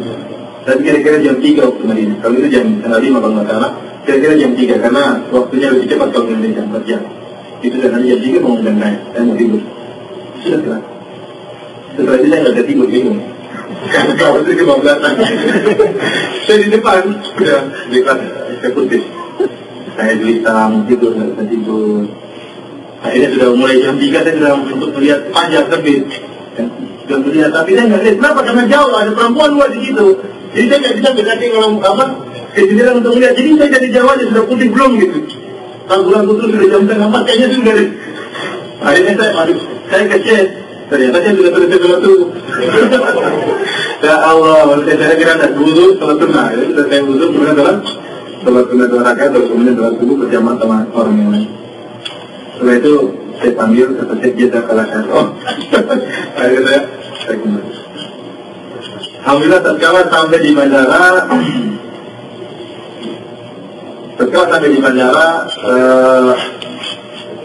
tatkala kami turun, ada seorang yang sudah sudah tua, kemudian naik kursi roda, ngobrol sama saya. Karena saya eksekutif suruh miluan. Saya tanya, saya itu siapa itu? Kata saya itu tadi dia punya banyak maktab, punya kantor di Indonesia, juga punya kantor di Saudi. Tadi saya ngobrol-ngobrol sama dia dan saya kasih hadiah beberapa buku tulisan saya dan semoga bermanfaat bagi dia. Dan dia mengatakan kapan saja saya butuh dia, telepon saja, dia akan kirim anak buahnya untuk melayani saya. Ini subhanallah, saya setahun saja tetap aja berdakwah, tetap aja berdakwah. Kesempatan bagi untuk berdakwah. Akhirnya alhamdulillah saya pun sampai di Jakarta. Setelah itu kami istirahat semalam. Setelah sampai di hotel milik salah seorang dermawan di sana, kebetulan punya hotel kalau nggak salah 6 ya, hotel Islami. Akhirnya kami pun sampai di sana, pertama sampai di sana makan siang, beli barang semua. Kata saya yang punya hotel di sini, terus di depan saya di situ, punya hotel di sini, saya di samping punya hotel sebagai penerjemah. Jadi punya hotel ini orang Arab tapi nggak bisa ngomong Arab, jadi ngomong Jawa. Jadi ngomong Indonesia saya terjemahin. Akhirnya disediakan makanan bermacam-macam, banyak makanan. Saya tanya sama saya, ini apa? Oh itu ayam, oh itu daging, oh itu bentuknya itu apa? Oh itu kue. Saya ingin coba, saya ingin berdiri dia nyoba. Akhirnya sampai pada suatu kue kecil-kecil, potong kecil-kecil warna coklat. Dia tanya, dengan ini apa? Orang banyak yang hadir. Saya bilang itu kek kue. Dia mana? Ini kayaknya ayam katanya. Ini bukan kue. Kata dia bilang kamu kalau nerjemah bagus, tapi kalau nerjemah makanan begitu. Kalau nerjemah pelajaran benar, tapi kalau nerjemah makanan begitu. Ya bisa seperti itu. Sampai kalau makan dia pun itu di antara ada dia kalau makan, ngambil ke makanan dikasih ke orang yang jauh dikasih. Saya masih ingat ada seorang donatur. Saya saja nggak sadar, saya itu ngambil makanan dulu saya sama dia. Saya kasihkan ke orang jauh. Ngambil karena dikasih pulang. Ini tidak pernah dilupakan oleh donatur ini. Kata dia, Ustaz, tadi siang itu dia ngambil makanan buat saya. Subhanallah, begini aja nggak lupa dia. Ternyata yang sederhana seperti itu masuk di hati apa? Seorang. Terus cuma nggak ada waktu satu menit untuk membuat seperti itu. Cuma ngambil itu terus di datang. Demikian juga pemilik konser ini saya kasih hadiah sebuah buku dan saya tulis namanya dari Abdul Razak bin Abdul Mutin Al-Abbad Al-Badr, hadiah kepada Al-Ustaz Fulan, katanya. Oh, tenang sekali dia, saya nulis katanya. Padahal saya itu kalau kasih aja nggak pernah nulis. Saya dikasih buku banyak kali nggak pernah nulis seperti Anda. Cuma untuk menyenangkan hati pemilik konser ini, saya nulis namanya dari Abdul Razak buat Al-Ustaz, menyenangkan hatinya. Akhirnya kita malam itu waktunya memang letih karena dia sebelum ke Indonesia sempat safar ke Kuwait. Jadi safar Kuwait hari ini besoknya sudah ke Indonesia dan masuk angin memang. Cek batuk-batuk kemudian masuk angin dan ini mengkhawatirkan pihak Radio Raja. Akhirnya mereka mendatangkan seorang pakar herbal untuk pijit apa? Pijit cek. Malam itu saya dipijit, saya temani. Jangan pulang herbal juga tidak masalah kan? Jadi temani. Saya bilang dah apa dipijit. Pijit sakit ya. Saya bilang sakit kali, ya sakit katanya. Dipijit sampai semalam, tapi saya nggak pernah teriak. Padahal kelihatan apa? Mininya sudah berubah-ubah itu karena apa? Sakit. Kita kan kalau dipijit sakit sekali itu. Dipijit, tapi saya sabar. Nggak pernah apa? Nggak pernah teriak sama sekali. Meskipun kesakitan. Saya bilang saya sakit ya. Iya sakit, tapi kita sabar aja. Dibuatkan jamunya saja rasanya gak enak aja, nggak mau minum. Saya minum. Sabar dia, subhanallah. Akhirnya kita pun besoknya berangkat ke Lombok karena pertama pengajian di Lombok. Berangkat kita ke Lombok. Saya minta ditemani sama tukang pijit tadi karena saya memang kondisinya sakit. Akhirnya saya dan tukang pijit itu berangkat. Sampai di ruang tunggu di bandara, saya minta izin ke musola. Kita temani. Jadi saya ke musola, kita ngobrol. Saya ngobrol sama tukang pijit tadi. Tatkala saya ingin masuk ke musola, ingin wudhu, dia pakai sepatu. Tatkala masuk dia tanya, Anda orang tanya, boleh nggak ini pakai sepatu berwudhu? Saya bilang, apa sih pakai saja? Kata dia, jangan tanya dulu. Saya pun nanya sama klinik di situ ada mbak, boleh nggak pakai sepatu? Boleh apa-apa, silakan lagi. Karena tukang pijit ini tuh, jadi aneh ya, dia aja nanya. Kalau kita jangan nanya. Dia nanya dulu di rumah, dia sholat, telepon. Ngobrol sama tukang biji tadi. Sempat tukang biji nanya tentang saya dan sempat pertanyaannya kepada saya ini. Ustaz, saya tanya kenapa? Antum kenal siapa aja?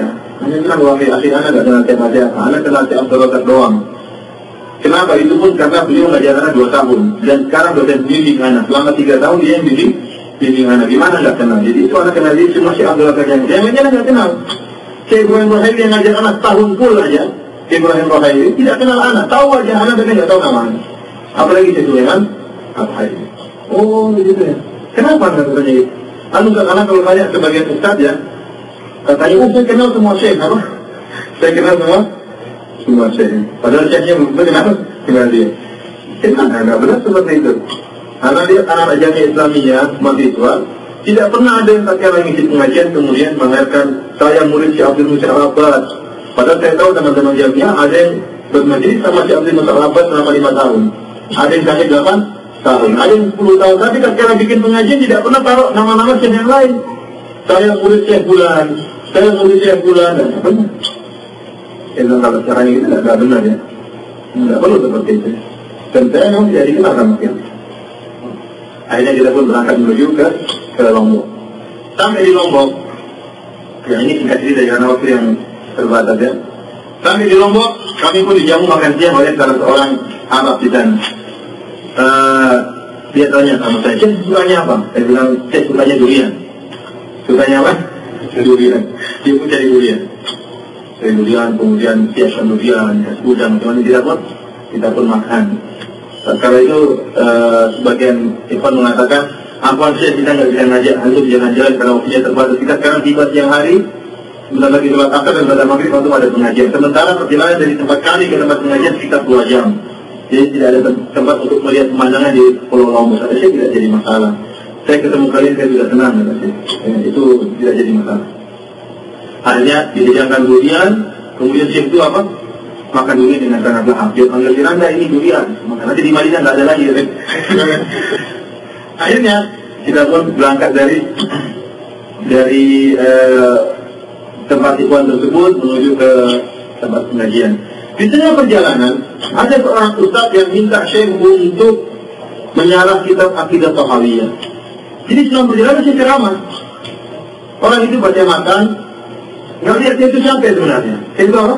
Sampai. Tapi kata kalau ini sangat benar untuk ilmu, dia minta izin saya ingin bacakan kitab kamu untuk tolong menjelaskan. Dan Syekh siap. Akhirnya selama perjalanan Syekh ceramah. Dia baca, Syekh jelaskan. Dia baca sampai dia merekam. Padahal Syekh nggak tahu itu. Akhirnya menjelang maghrib, kalau mau sampai di tempat pengajian, saya ingat saya itu dulu. Tapi kan awal Syekh belum pikir apa sore hari. Antum berhenti aja dulu biar beliau pikir. Akhirnya Ustaz tadi berhenti, kemudian Syekh pun pikir. Akhirnya sampai ke masjid, ternyata sudah ribuan orang. Terkira sekitar mungkin 10.000 orang atau 12.000 orang yang hadir yang menghadiri kajian. Begitu sampai, Syekh salaman untuk banyak anak kecil yang Syekh salami. Bahkan saya kasih hadiah sama anak kecil dikasih hadiah. Tapi saya lihat saya ketemu dengan seorang tua, langsung dipeluk sama orang tua tadi mengambil dalam, tapi dipeluk sama Syekh. Betapa tenangnya orang tua tadi ya.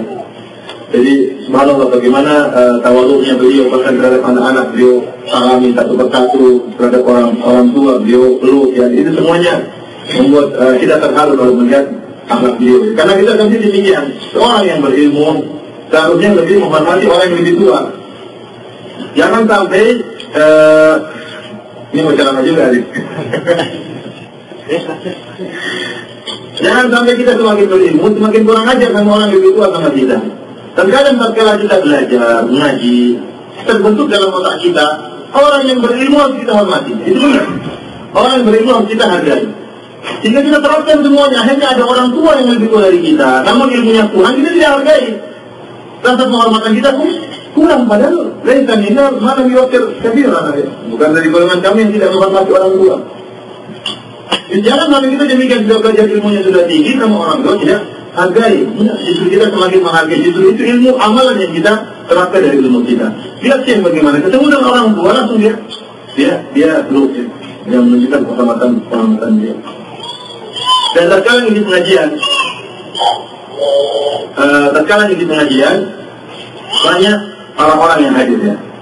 Saya masih ingat setelah di pengajian, kemudian saya kasih pertanyaan, kata saya, selama di pengajian saya lihat ada 3 anak kecil yang selalu mencatat. Beliau katakan ada 3 anak kecil yang selalu mencatat. Saya ingin mereka hadir. Saya panggil, si bulan panggil sini maju. Semuanya kemudian maju ke depan. Kemudian saya kasih hadiah masing-masing 100 riyal. Saya bilang, bacain apa yang kamu tulis. Ada yang baca, masih anak SD mungkin kelas 2, kelas 3. Tapi senang sekali anaknya. Kemudian saya kasih pertanyaan, siapa lagi yang bisa jawab, saya kasih duit, kasih hadiah. Terus ada yang jawab, ada orang tua dikasih lagi 200 riyal sama saya. Menanyakan orang, jangan saya kasih hadiah sama orang-orang yang bisa menjawab pertanyaan beliau. Setelah itu dari Lombok, besok harinya kita pulang sudah malam, sudah hampir pukul 12 malam kalau tidak salah.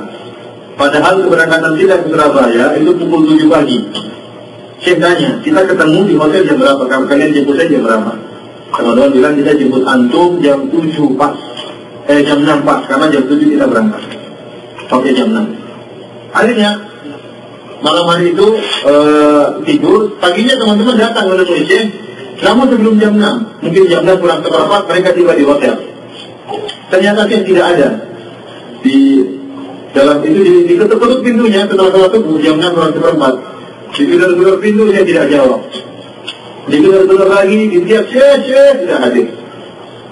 Wah, ini jangan-jangan saya ketiduran. Kenapa? Karena capek. Akhirnya manggil petugas hotel untuk membuka apa? Pintu secara paksa. Kenapa? Karena sebenarnya kita mau ke Surabaya, terlambat bahaya. Sebentar ribuan orang menunggu. Akhirnya gimana ya? Begitu mau dibuka acara paksa, diketuk nggak ada dibuka deh. Ternyata Syekh muncul. Jam 6 pas Syekh muncul. Ternyata baru jalan-jalan dari pantai. Kalau nggak jam 6 pas ya. Nah, dan dia orangnya seperti itu. Orangnya itu disiplin sama sekali. Disiplinnya luar biasa. Sampai saya aja ditegur sama teman-teman. Anda, kamu dosennya siapa? Saya berkata, hati-hati, jangan terlambat meskipun 1 menit. Kamu bakalan diomelin sama Syekh. Harus benar-benar disiplin. Kalau jam 6 jam 6, tidak boleh terlambat meskipun 1 menit. Bahkan saya ingat waktu saya, tapi ngomong-ngomong saya belum pernah dimarahi ya, alhamdulillah. Saya ingat waktu saya masih kelas di S1, ada dosen yang dia ngajar, kemudian sudah waktu pergantian ustaz, itu ada istirahat sekitar 5 menit. Dia masih terus ngajar. Ditegur sama saya, ditegur gitu. Assalamualaikum, afwan. Ini sekarang waktu istirahat buat mahasiswa, jangan diambil. Ditegur sama beliau. Tidak basa-basi. Dalam masalah itu dia tidak basa-basi. Waktunya dakwah, waktunya di situ. Kita pun berangkat menuju ke Surabaya ya. Walhasil sampai di Surabaya, saya ngisi khutbah Jumat. Saya singkat banyak ya, cuma saya singkat aja.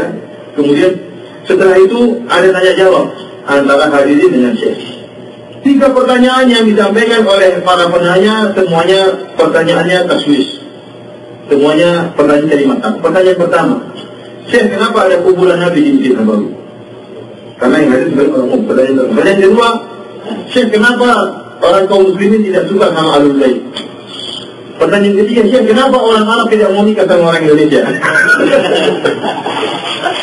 Ini pertanyaan mematikan semua dulu.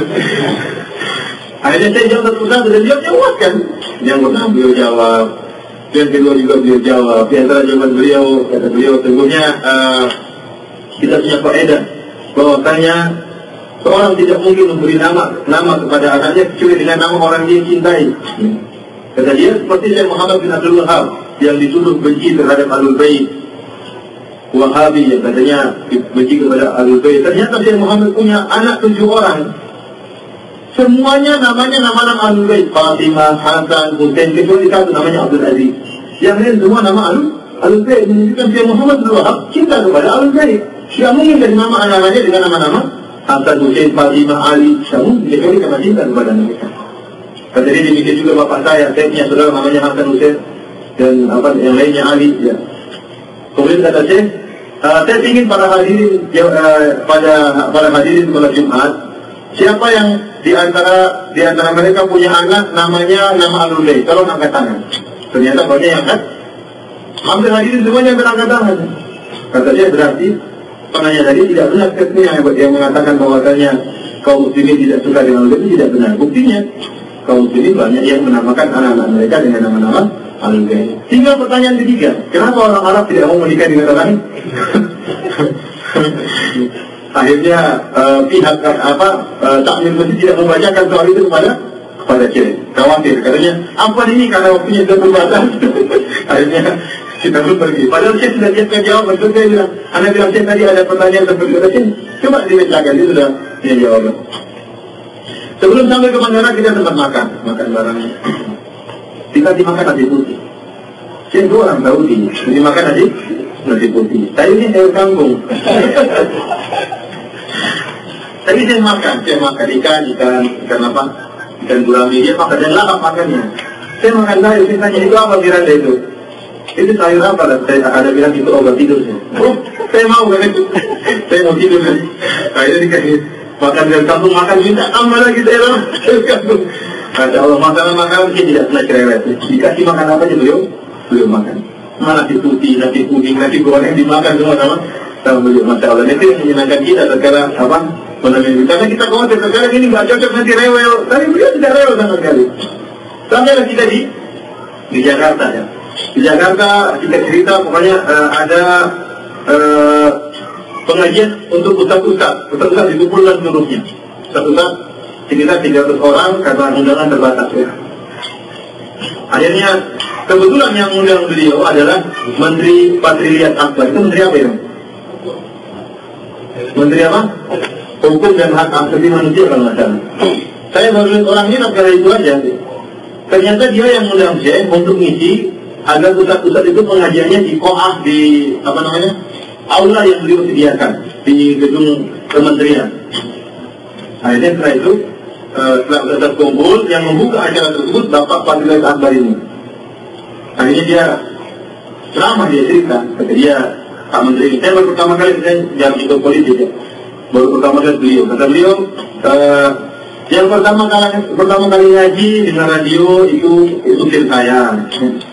Setelah itu supir saya terus istri saya, baru kemudian saya sembunyi gitu. Akhirnya dia puji dengan dakwah salafiyah, dakwah yang tidak pernah menyeru kepada kekacauan, kemudian ribut, dakwah salafiyah tidak seperti itu. Dia puji dakwah Ahlussunnah, dia puji Radio Raja. Setelah itu saya panggil saya bilang, kiranya tolong tulis nama orang ini dengan bahasa Arab. Saya tulis Triliun apa? Akbar. Terus saja ngapa-ngapain Triliun. Akhirnya tatkala cek yang disanggungnya disebutkan, terima kasih kepada Bapak Triliun Akbar. Artinya bahwa dia berusaha ngapalin nama orang tadi biar menyenangkan hatinya ya. Disebutkan namanya ya. Terima kasih kepada Bapak Triliun Akbar. Terus langsung aja alhamdulillah sampai dari pagi sampai jam 2:30. Sampai jam 2:30, kemudian kita cabut pergi. Ternyata Syekh masih pengajian lagi dari Raja. Itu nggak capek-capek. Nggak pernah tidur pagi beliau. Nggak pernah tidur pagi. Dan beliau bilang sama saya, kita di Indonesia nggak pernah tidur pagi. Dan beliau sibuk beliau. Begitu pada 2:30, kita langsung pergi menuju ke Radio Raja untuk ngisi pengajian. Sampai Radio Raja kalau nggak salah pada maghrib sampai Isya. Tapi beliau ngisi pengajian. Sampai di Radio Raja, begitu sampai anak-anak sudah banyak ngumpul. Beliau belikan makanan, ada kue, ada kios itu beliau borong. Kalau ada kue nih, belikan itu roti semua dari nasi, semua bagi-bagi. Dia bagi-bagi sini, beliau bagi-bagi sama anak-anak. Sampai anak yang belum dapat pada datang, beliau belikan lagi ya, dibagi-bagi. Sampai ada anak SMA dikasih filter kue. Ada SMA ada itu mukanya dikasih filter kue sama cek. Itu semua menyenangkan mereka. Dan itu di pengajian. Besoknya acara di Istiqlal hari Ahad. Dan saya masih ingat itu saya ingin beri hadiah buat keluarganya. Kapan ada waktu bilangnya? Karena bilang Syekh dari Istiqlal kita keluar, kita belajar. Kata saya apa gitu? Baik. Setelah ini Istiqlal berangkat, ya alhamdulillah Istiqlal ramai. Saya nggak tahu di jumlahnya orang yang bilang dalam masjid itu penuh sampai ada 5 orang itu ramai. Ternyata belakangan saya dengar jumlahnya Republika mengabarkan 105.000 orang, dan itu pertama kali dalam sejarah Istiqlal seramai itu kalau ada pengajian. Biasanya kalau biasanya kan 30.000, 40.000, ini baru dalam sejarah jumlahnya begitu. Dan bahkan Radio Raja bilang sama saya, Syekh, bangga biasa ya. Syekh, Masya Allah yang hadir lebih dari 100.000 Syekh. Masya Allah, dan dalam sejarah Indonesia baru sekali selama ini. Kata Syekh, itu mereka datang bukan karena saya. Pertanyaan-pertanyaan yang bagus, yang dari bertanya di dunia itu asbab tak ada, sebab-sebab kebahagiaan. Ada yang bilang di antara penanya, Syekh, hari ini saya sangat bahagia ya, mendengar pengajian antum, meskipun besok saya ada operasi jantung, namun saya sangat bahagia hari ini. Ini sangat membuat saya terharu. Jadi antara hal yang mengagumkan Syekh, dan Syekh tidak sama saya. Tatkala beliau mengisi pengajian, rupanya ada orang Indonesia, mungkin jaraknya 20 meter, 30 meter, minta izin keluar untuk wudhu. Jadi mengatakan gini, bagaimana? Wudhu. Syekh, saya terus pergi. Syekh heran, saya tidak pernah lihat makanan seperti itu. Di Madinah, di mana saja nggak ada orang kalau mau wudhu kan. Dari Indonesia, Masya Allah, adabnya luar biasa. Itu 20 meter, 30 meter mau wudhu. Tangan itu. Syekh heran. Makanya setelah pengajian, saya bilang sama para hadirin, setelah pengajian, saya bilang, Syekh ini sangat senang sama kita orang Indonesia. Dan beliau sering sampaikan masalah itu, bahwa beliau cinta kepada orang Indonesia yang dikenal dengan adabnya, dikenal dengan sopan santunnya, dan tidak pernah bertengkar. Ketawa cuma hadirin. Sekali lagi, kenapa mereka ketawa? Nanti tidak mau nangis itu. Kenapa mereka ketawa? Saya bilang, tadi anak muji mereka karena mereka tidak pernah bertengkar. Padahal dia mau tiap hari. Akhirnya yang kali bilang dan yang lalu, setelah pengajian dari Iqbal, kita langsung belanja. Yang langgar salah seorang donatur. Sebenarnya yang punya mobil dan donatur, akhirnya belanja. Kemana nih? Ke Tanah Abang. Anda bilang, cari pasar yang mana ini? Tanah Abang. Dia ajak saya ke Tanah Abang. Ke Tanah Abang. Sebelumnya dia bilang, saya apa nanti parkirannya jauh. Tidak apa-apa. Parkirnya jauh memang, ratusan meter lah. Karena padat ya. Terus pecek, baru musim hujan. Tapi subhanallah, saya tidak rela. Jalan yang pecek-pecek, sambil mengangkat kayaknya itu masuk ke Tanah Abang. Masuk Tanah Abang, beli pakaian buat anaknya, buat istrinya, buat cucunya, beli punya cucu ya. Duitnya beli semua lama. Nawar-nawar, dia nawar, cuma bisa tawar. Kalau dia mau dia tinggal aja, nanti dia panggil kan. Iya, pertama dia. Sudah mulai itu, sama betul nanti kita pergi kalau dia ternyata benar, kita tinggal dipanggil. Iya, nawar, ya tinggal nanti main aja. Sampai akhirnya tiba azan asar. Dikumandangkan azan, itu subhanallah, hikmat yang luar biasa. Ternyata di Tanah Abang itu azan kedengaran. Begitu azan asar, ada azan yang kedengaran. Bukan asyik hadis, subhanallah, tadi ada azan di sini. Akhirnya kita pun cari apa? Cari mutola. Mutolanya itu 2 meter kali 4 meter mungkin. Tepat mungkin ya, ke Tanah Abang. 2 meter kali 4 meter kecil. Jadi ngantri laki-laki perempuan belakang, laki-laki depan. Dan nantinya di orang nggak ada jamaah, soalnya satu-satu. Ada ibu-ibu datang, cewek-cewek datang, pahanya kelihatan bawa mukena. Ini pemandangan yang aneh gitu. Buka Allah lagi orang, bawa mukena, subhanallah. Ada bilang apa sih begitu orang beda. Begitu buka Allah tadi waktu sholat, berhias macam-macam mukanya memang bawa mukena. Kata syariat semoga Allah maafkan mereka ya, karena mereka jahil. Dengan sholat yang mereka lakukan, semoga dimaafkan dosa-dosanya. Itu pelajaran nih, Pak. Kita kalau pulang, jangan harus positive thinking, jangan pikiran mereka ini goblok sekali, masa sudah sholat buka Allah. Jangan begitu. Pikirnya cuma dijawab salah gitu. Maksudnya mereka jahil, butuh diajari. Kalau itu dijasar goblok, mutazil, musyrik saja, jangan. Dia cara saya memandang lain, caranya dia. Itu meskipun buka Allah yang mudah-mudahan dimaafkan oleh Allah karena mereka jahil. Setelah sholat belanja, kita turun ke bagian mainan. Waktu itu ada gasing, ada orang jual gasing. Gasing itu tapi ada musiknya. Saya bilang itu bagus, ada nggak yang nggak ada musiknya? Ada sih. Akhirnya ternyata ada yang nggak ada musiknya. Saya tawar ya, kalau sekian coba tawar. Mau orangnya, tadinya nggak mau. Tinggal aja senang dari karena tinggal dipanggil lagi, ini nama. Jadi nggak ada musiknya. Berjalan lagi dan yang memang ini selalu orang yang donatur tadi, dia yang bayar semua.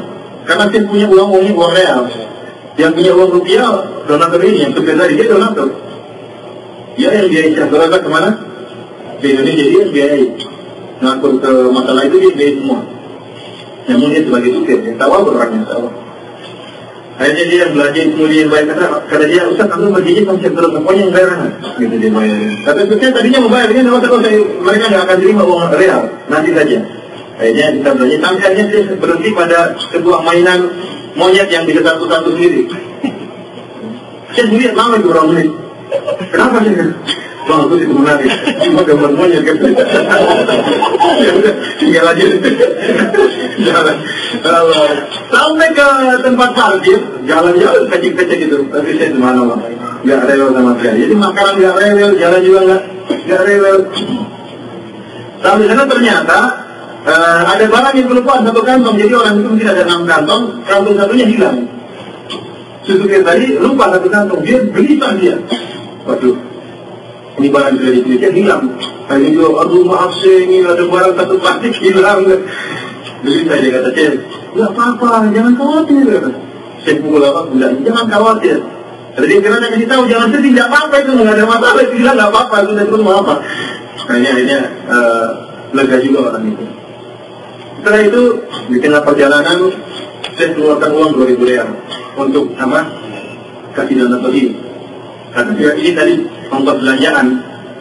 Kata dana jangan. Saya ini tidak pernah beramal, saya ini tidak bisa beramal, tidak seperti antum banyak amalannya. Saya bisa beramal dengan apa?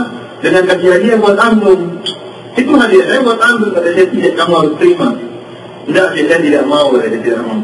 Jadi saya pintar supaya orang ini terima kata saya. Kata dia, aneh ini mau pulang ketemu anak-anak.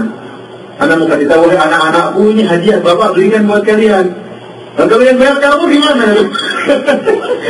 Saya ingin ngabarin sama anak saya yang bayarin. Kalau kamu yang bayar saya nggak bisa, saya bohong dong. Akhirnya terima juga orang tadi. Terima tadi. Kalau tawaduknya orang supir tadi itu subhanallah, saya sampai ngomong ke saya, Ustaz, saya ini kelihatannya duit sudah cukup deh. Saya ingin berhenti kerja aja. Saya ingin konsentrasi ibadah, sholat, puasa. Jangan. Ya seperti itu ya, dunia tetap saja digunakan untuk sarana beribadah. Masih banyak orang yang butuh bantuan, masih banyak orang yang butuh salat. Anda beribadah dengan bersedekah. Itu kemuliaan dari Allah Subhanahu Wa Taala kepada anda. Artinya ada juga orang seperti ini sama dunia sudah muak. Kalau sampai dia ingin berhenti dan serius ngomong serius, ingin berhenti sama ini. Karena kesianan bisa digunakan untuk sarana beribadah Allah.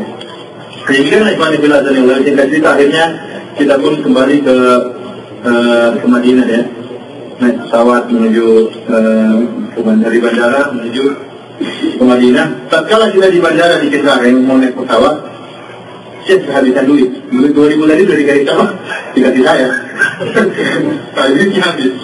Kata dia sebenarnya saya lupa, cucu saya yang paling kecil, anak saya yang paling kecil Abdul Aziz belum saya berikan hadiah. Anda punya uang nggak? Oh ada, saya pinjam berapa juta. Ternyata pinjam duit 1 juta buat belanja. Ini berapa? Saya bilang ini cash. Dia kan 100.000 10 lembar. Setiap 100.000 itu 40 real. Ini 40 real cash lunas. Dia ingin awal-awal. Ya ini dia belanja oleh-oleh buat minumnya yang baik. Saya ingat sebelum kita pergi dari hotel menuju ke bandara, saya sempat ketemu dengan pemilik hotel. Kata dia, ampun ya Aki, ini ada pena saya hilang. Di hotel kamar pena tadi yang saya temukan penanya hotel, saya meminta boleh nggak saya pakai. Kata dia, ambil saja. Katanya pena aja berapa sih? 1 real, setengah real aja, ambil saja, ambil saja. Tapi saya minta izin, sebelum ngambil saya minta izin. Subhanallah.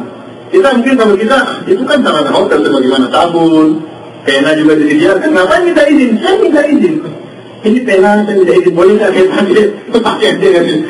Nah, ternyata di bandara, si pena ini digunakan untuk belajar. Saya buka buku dia belajar, dia taklim. Oh, baru ternyata pena itu dia butuh buat apa? Buat belajar. Ternyata orang alim juga belajar, tidak seperti kita, malas belajar. Ini di bandara dulu belajar. Di pesawat pun demikian. Saya masih di pesawat, saya sempat jalan ke depan ke kamar mandi, saya lihat beliau belajar. Karena jadi waktunya bermanfaat terus. Setelah penyambungan dari saya, kita pun pergi. Ternyata pesawat transit berapa kali? Pertama di Singapura, kemudian di Riyadh, kemudian di pinggir jasa. Setiap transit turun, bawa barang semua. Nanti naik lagi. Di Riyadh juga turun, nunggu berapa jam, baru naik lagi. Di Jeddah pun turun. Dan kita punya tiket dari Jeddah ke Madinah.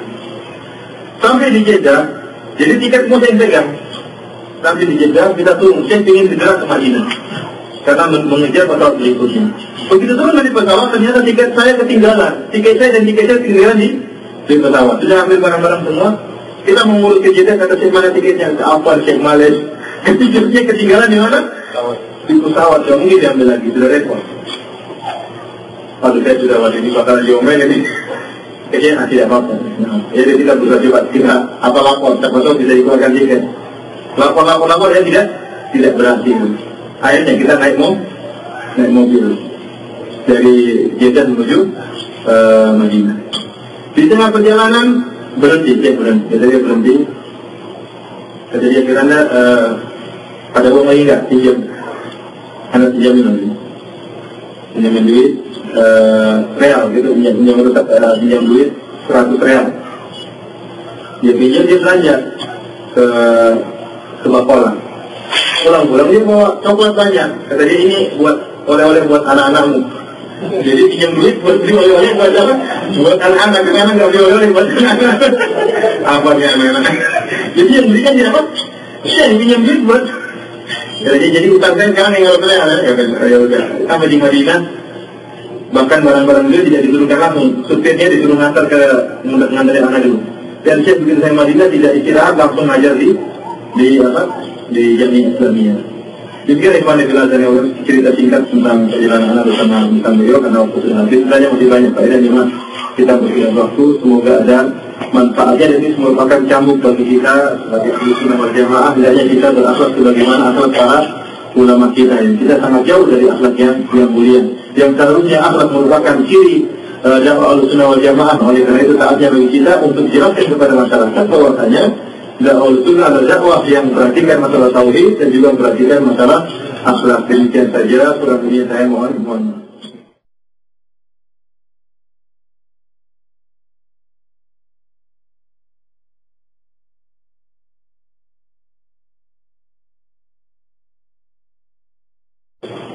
Pertanyaannya mungkin bagaimana menyenangkan hati orang yang tidak beragama Islam? Tentunya pahalanya berbeda karena dalam hadis disebut tadi turun yudhsiluhu ala qalbi muslim, itu rasa senang dimasukkan kepada seorang muslim. Namun menyenangkan hati orang baik orang kafir juga ditutup dalam syariat dalam rangka untuk menarik hati dia. Minimal dia condong kepada Islam, minimal tidak menyalahkan Islam karena orang kafir bertingkat-tingkat, ada yang memerangi Islam, ada yang condong kepada Islam, ada yang diam, dia tidak komentar. Teman-teman yang mungkin terkenal terhadap Islam, kita kasih hadiah, mungkin dia orang Islam juga baik, mungkin dia tidak masuk Islam. Apalagi kalau dia masuk Islam, sebagaimana dalam hadis Anas bin Malik ketika ceritakan bagaimana Nabi SAW memberikan hadiah kepada orang kafir, sampai ada seorang datang minta ghanam baina jabalain, minta kepada Nabi kambing yang di antara lembah, kambing yang sangat banyak, Rasulullah berikan kepada orang tadi. Padahal ini orang kafir.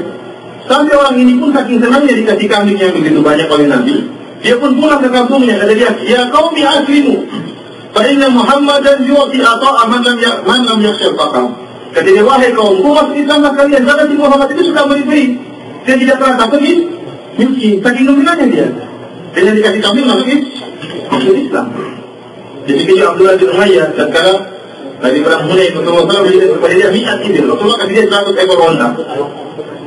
Padahal kata dia, Nabi Muhammad adalah orang yang paling saya benci. Namun Rasulullah kasih 100 ekor onta. Tidak cuma itu, berapa waktu lagi kasih lagi 100 ekor onta.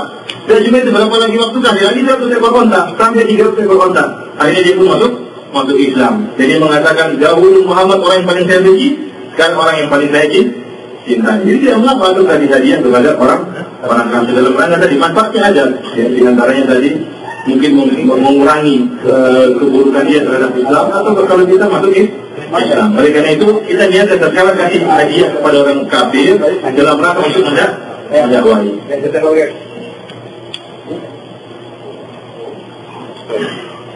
Ya, tentang masalah sholat di pesawat tadi, bagaimana cara mengerjakannya sholat itu berjamaah apa sendiri-sendiri gitu? Bisa gitu. Tergantung ada jemaahnya enggak? Kalau jemaahnya masih tidur kan? Kalau masih tidur masa dibangunkan. Oh itu jemaah kan? Saya kebetulan sendirian, tidak ada sholat selain beliau. Setelah itu anak sholat pun cuma berdua, sama orang yang sama-sama terlambat bangun sama anda. Sama-sama sholat ada masjid, beliau ke masjid. Dia sholat menghadap kiblat, jadi kita ke arah pesawat ke arah belakang gitu. Iya, ke arah ke depan ya. Dia pokoknya ada diberitahu oleh petugas. Petugasnya pun tidak sama sekali tidak tahu arahnya kemana. Berdiri sholat dia. Jazakallah khair. Ya, silakan. Waalaikumsalam.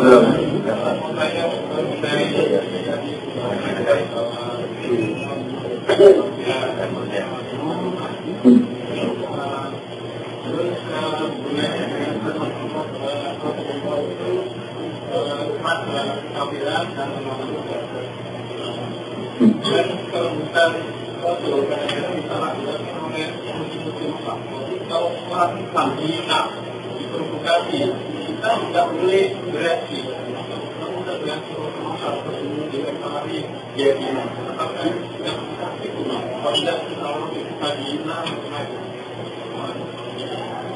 jadi sikap orang muslim dalam hadis al-mu'minin al-kafirin ya lemah lembut terhadap kaum mukminin, sifat-sifat orang muslimin kaum mukminin lemah lembut terhadap kaum mukminin dan keras terhadap orang kafir. Tetapi semuanya dikembalikan kepada kondisi yang ada ya. Terkadang saatnya kita bersikap keras, tegas terhadap orang kafir. Terkadang kondisi misalnya dari kita ingin mendakwai dia, terkadang kita mengalah. Terkadang sesuai dengan kondisi yang ada. Jadi ini yang dijalani oleh Rasulullah Shallallahu Alaihi Wasallam. Seperti tatkala Rasulullah di Mekah, tatkala kaum muslimin masih dalam keadaan lemah ya. Ini sering ulang-ulang kaum muslimin di dalam Al-Quran ada ayat-ayat tentang sabar dan ada ayat-ayat tentang jihad. Maka ayat-ayat sabar diamalkan tatkala kondisi kaum muslimin lemah dan ayat-ayat jihad jika dilaksanakan tatkala kaum muslimin dalam keadaan kuat. Sekarang saya kasih logika nih. Contohnya, saya seorang ustaz, saya ngisi pengajian. Tahu-tahu saya jelaskan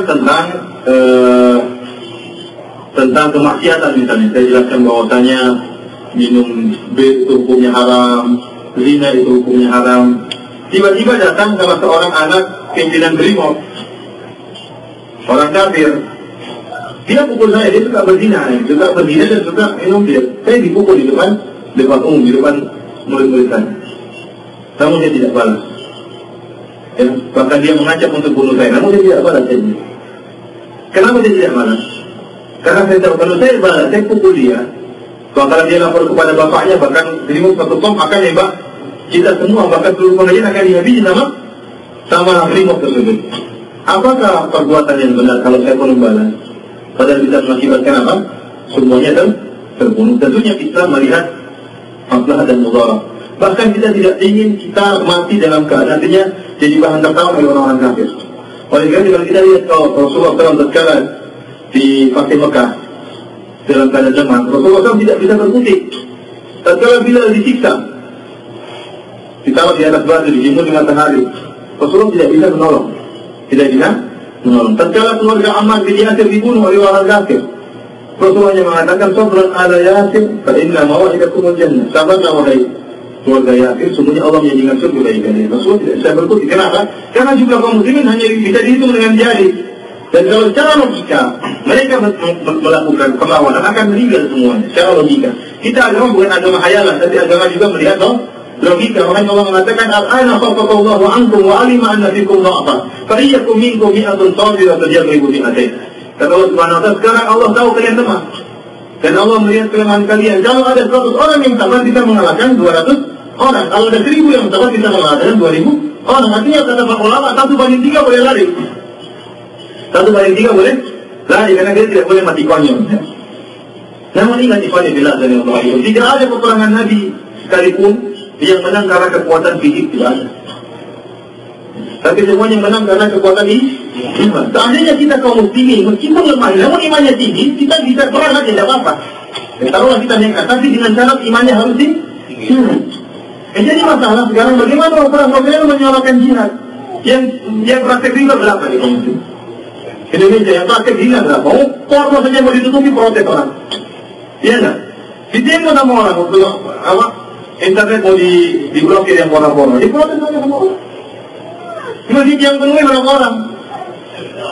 Yang sholat berapa orang? Yang syirik berapa orang? Yang nyembah kuburan kus-kus itu berapa orang?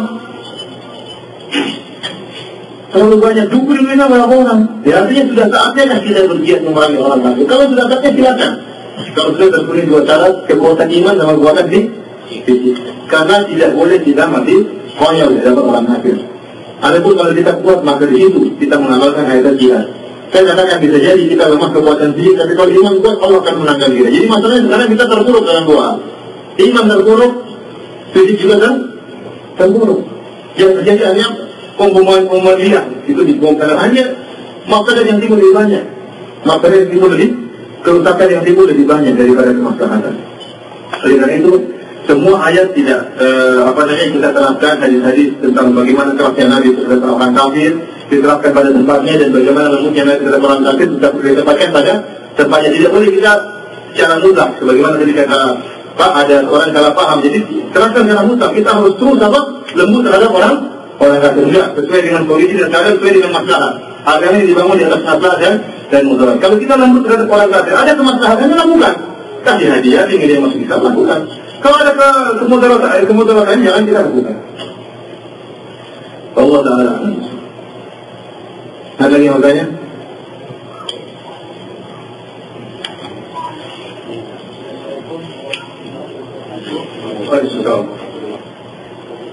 Dengan cara dalam apa? Atau dengan cara ibadah tanpa apa? Seorang menjadi remaja yang kuat, bukan yang kuat, kita hentikannya. Agar orang tersebut menjadi orang yang lain. Pertanyaan saya ulang ya, dengan cara apakah seorang bisa memiliki akidah yang kuat ya, dan bisa menjadi orang yang alim? Yang pertama sekali belajar. Jadi harus belajar untuk ilmu. Dia harus paham apa itu tauhid. Tauhid yang benar itu bagaimana. Kemudian juga harus belajar lawan daripada tauhid, yaitu kesyirikan. Ya. Jadi itu kelebihan buku yang ditulis oleh Syekh Muhammad bin Abdul Wahhab rahimahullah yang dikenal oleh orang sebagai Wahabi. Syekh Muhammad bin Abdul Wahhab dia nulis bukan tauhid saja, tapi menuliskan juga secara terperinci tentang syirik. Karena dengan melawan daripada tauhid kita akan jelas apa itu kan tauhid. Kita belajar akhlak yang mulia, tapi kita juga mempelajari akhlak yang buruk supaya kita tidak terjerumus dalam akhlak yang buruk. Arab besar walau disari walau tidak tawakili, manam yang ada di sabra minal khairi yakotihi. Aku mengenal keburukan, bukan untuk melakukannya, tapi aku mengenal keburukan untuk menjauhinya.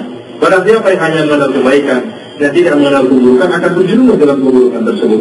Jadi nanti belajar tentang tauhid, kemudian belajar tentang lawan daripada tauhid, kemudian mengamalkannya. Tentunya namanya orang alim. Alim adalah orang yang berilmu. Tentunya dia harus banyak belajar dan terus belajar bersabar dalam belajar ya. Dan karena ilmu itu juga merupakan ibadah. Ilmu itu merupakan ibadah. Jadi ibadah bukan cuma sholat, bukan cuma zakat, bukan cuma puasa. Untuk ilmu itu juga ibadah. Seorang tidak sama dengan orang yang datang kemudian duduk mendengarkan. Hanya mendengarkan tidak sama dengan orang yang merenungkan. Tidak sama dengan orang yang mencatat. Tidak sama dengan orang yang mengulangi. Semuanya beribadah. Tapi orang yang mendengarkan, merenungkan, mencatat, mengulangi kembali pahalanya lebih besar daripada yang sekedar duduk mendengarkan. Atau sekedar duduk masuk telinga kanan, keluar telinga kiri. Atau yang belum masuk ke kepangkal, belum masuk telinga sudah kepangkal keluar. Itu lebih sedih. Ada apa-apa lagi. Oleh karena itu, ilmu itu ibadah. Jadi untuk kita menguatkan tauhid, belajar tentang tauhid dan juga belajar tentang syirikah dan berusaha mengamalkan apa yang dipelajari.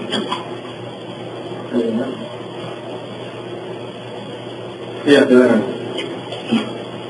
Agama Islam adalah agama yang sudah disempurnakan. Sejauh mana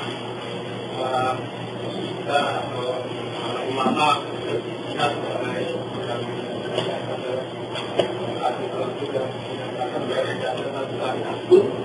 baru sudah diajarkan. Jadi nyatanya ada satu ulama terkenal secara internasional yang bilang itu perlu kritisi karena zamannya sudah beda. Misalnya, zaman dulu Rasul zakat bahan makanan pokok. Sekarang tidak perlu bahan makanan pokok, bisa uang.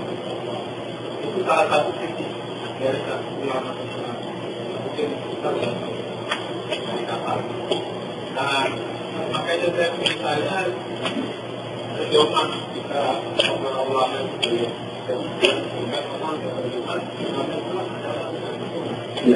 Nah, ini pertanyaan yang baik sekali. Jadi al-yawma akmaltu lakum dinakum. Allah Subhanahu wa taala berfirman bahwasanya pada hari aku telah sempurnakan agama Islam bagi kalian, dan seluruh apa yang baik telah diajari oleh Nabi sallallahu alaihi wasallam, dan seluruh yang buruk telah diingatkan oleh Nabi sallallahu alaihi wasallam. Namun tidak ikhwan fillah dan wabarakatuh, tidak berarti seluruh perkara itu dinaskan dalam Al-Quran. Contohnya seperti rokok. Rokok hukumnya haram, tidak ada dalam Al-Quran. Bahwasanya ketahuilah bahwasanya Marlboro itu hukumnya haram, tidak ada. Ketahuilah bahwasanya Jitamsu dan Jarum itu hukumnya haram, tidak ada.